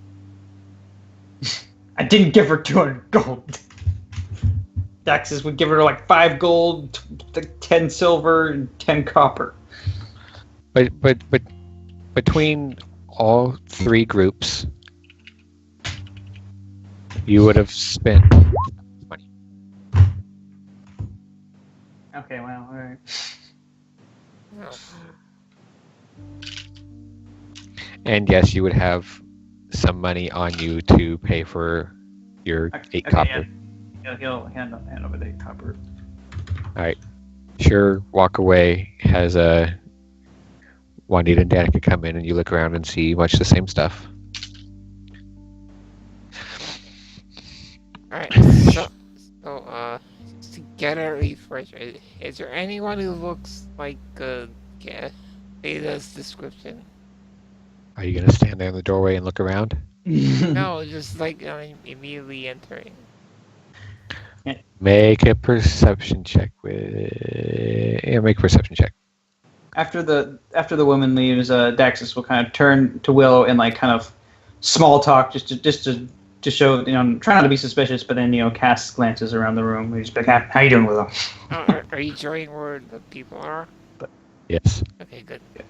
Oh yeah, Yeah. I was going to do that when you were describing it. I'm like, I don't know. I don't want to clutter things, so I deleted it.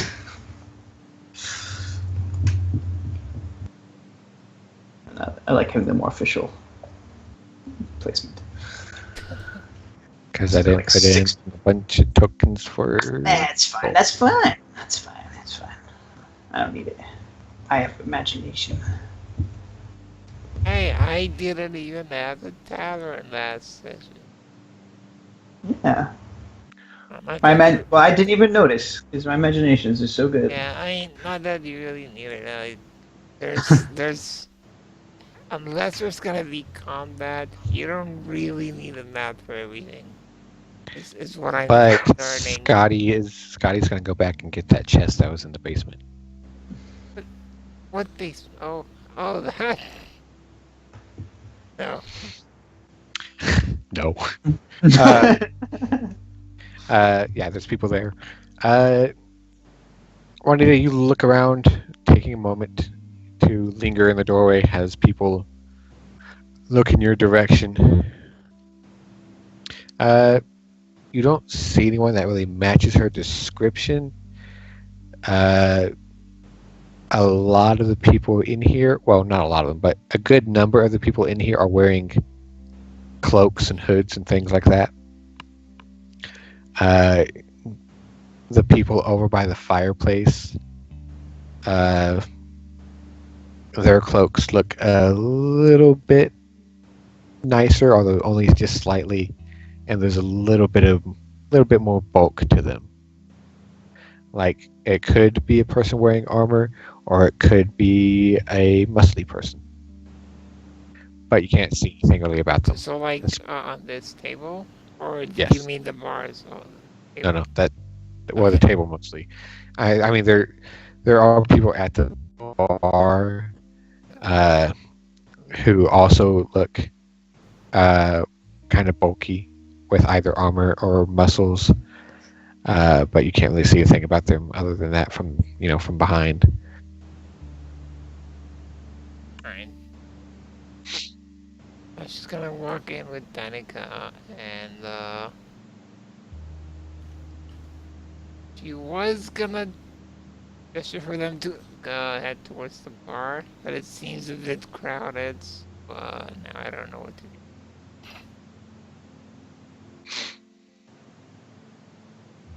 do. Well, actually, she did notice these people were more secretive than the rest, so yeah, she might wanna.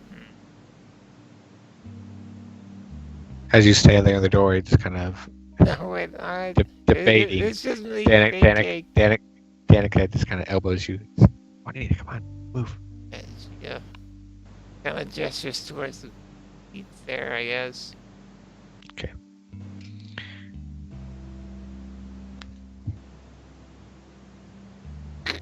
Oh, well, we can just teleport, okay. As you walk over, you pass a woman carrying two copper mugs, setting them down in front of Daxus and Willow with a clang of dulled metal against wood. So here's your drinks. He just nods and takes them. Right. She walks away. Willow looks at it and she makes a face. Ugh. He's just like, yeah, you don't have to drink that. But he takes a drink of his. It is piss water. Not literally, but it is awful. Mm-hmm. Well, That's certainly something. Yet, Willow, you don't want to As the woman walks back behind the bar, moves over to Danica and Juanita, gives you a look. Danica appearing for the first time, Juanita, very, very self-conscious and kind of nervous about her extremely apparent flamboyant outfit and just how out of place she is. This is what do you order?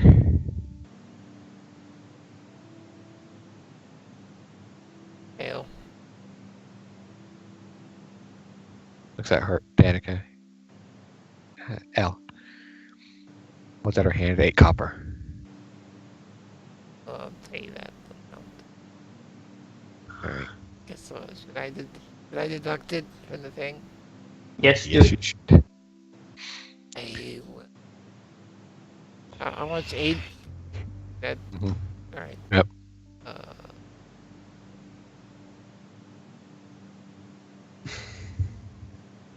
No wait. That. Yeah, that's right. Oh, it's too late for math.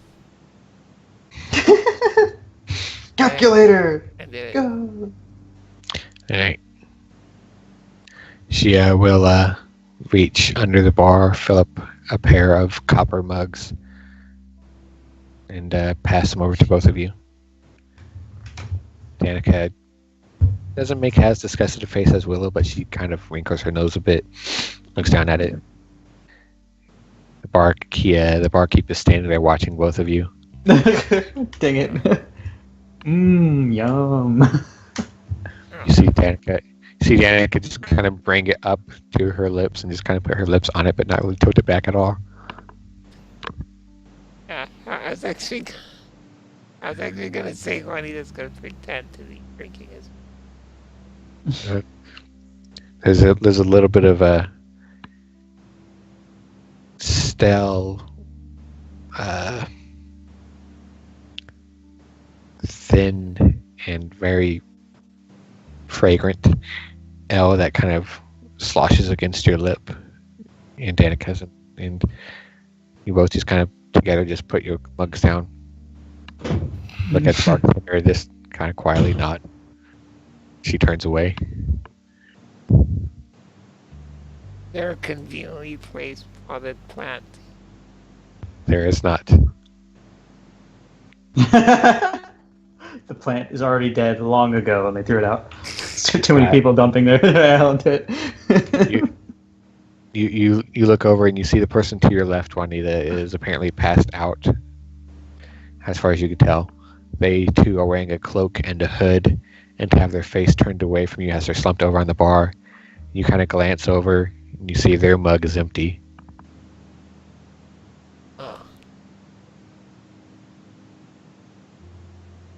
Gonna like. When you say passed out, you mean asleep, or is it just like completely out of it?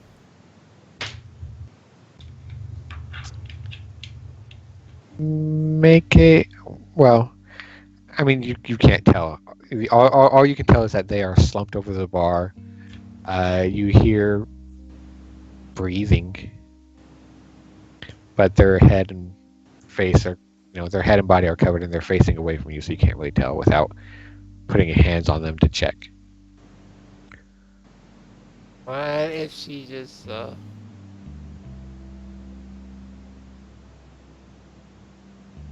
slightly bumps her leg against him? If there's any sort of reaction. Right. You bump your leg against theirs and it slips just a little bit off the rung of the bar stool and just kind of hangs there. There's no reaction. Alright. He's out of it.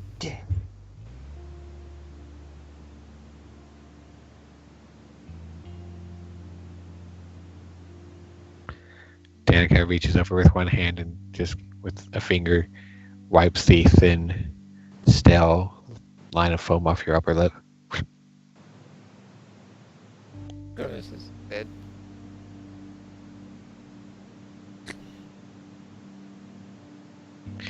Rio and Helia come in. They look around.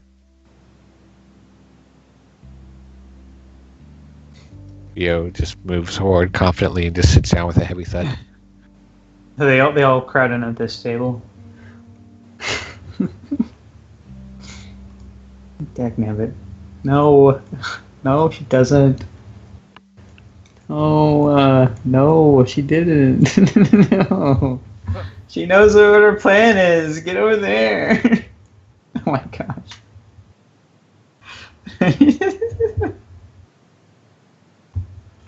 What? Helia lays on the table. She's like, Does she make a sexy pose? No. Rio will come up and sit there, and Helia comes over here and looks at the chair and then thinks for a moment. Looks over at Daxus. Then she's like, I got this. Walks over. Sits over here. Looks at the person sitting at the other table with their drink. Gives them a wink. What? you know what that means. And they will both order an L. And say more copper. Oh boy. When are you just gonna glance at the person? I'll deduct it. Danica? Alright. Glance at him. Fair deal. They don't appear to have a cloak or a hood. They appear to be some kind of street rough who is not very discreetly nursing their drink while looking Danica up and down. Narrow her eyes a bit, but not address the issues. Pointedly glance at Danica. Danica just kind of gives you a very subtle look back and fiddles with her drink and kind of makes it, what do you want from me? Not be so attractive. Not be so opulent. Stop being so well endowed. Stop wearing fine clothing. Yeah. I mean, they could have worn I their like that feather. their That's a stealthy nice fit. outfits. They could have, but they didn't. Indeed. I could have bought a cloak, but I didn't. Because it didn't occur to me until we were walking through the door, pretty much. So what are you all going to do? Well, this is Juanita and Danica were taking the lead on this. So, Juanita. Daxus actually is observing the room as he's like kind of trying to casually talk with Willow, about literally nothing really, but, just trying to make it fun for her anyway. But also looking for say the weird eye people with brown hair. I don't know how many brown-headed people. I guess they're all wearing cloaks. You said, right, or most of them? Not all of them, but a lot of them. Okay. Make perception check. Okay.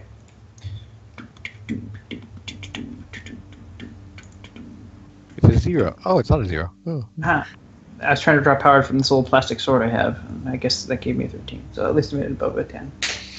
There's a fair number of people in here with dark hair. Mhm. No one that you can see with weird eyes. Okay. That's the extent of what he's doing for now. Right. Juanita, would you like to do something? I was gonna say that she's gonna do the same for me. Just keep an eye out. Mostly, mostly at this group over here. There's just 3 of them. Yeah. So it's her and the others, right? And they're better dressed too. I forgot about that. Yeah. just gonna keep an eye mostly on this table, trying to maybe like catch a glimpse or see anything that could clue her in about them a bit more, or if anyone enters who matches Sayla's description. So, Right, make a perception check. alright. So at this point, she's thinking they're probably just gonna be subtle about it, even if they are here.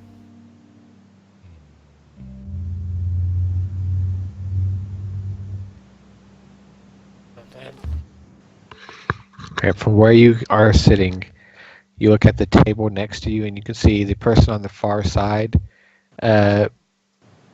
cloak and hood, like most of the people, but it's pulled back enough that you can see their face. He looks to be human male.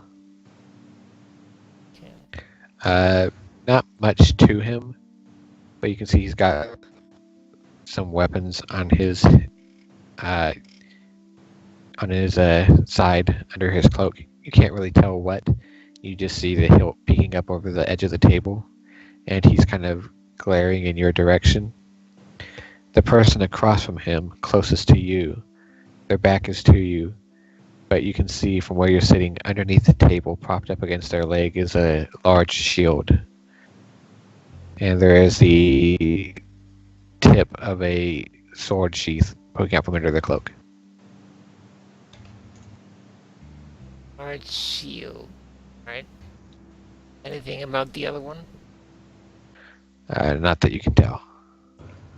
Other than they got a pretty broad back that you kind of want to snuggle against and go, yeah.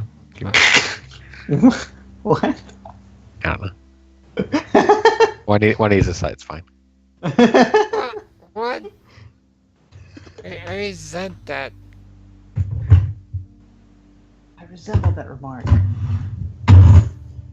Question is, does she want to actually like open up the conversation? That's why we put you in the lead. You're the talker person. You and Danica. Yeah. And as you all sit here and look around, Rio will start to slowly just draw her sword. What? She's like, they're all in on it. Kills everyone just to make sure. Oh man. But I think we will go ahead and call it there. Oh, okay. As you all sit around watching, looking from the room, Juanita, you think you might have a lead or an idea, perhaps? Who knows? Certainly seems suspicious.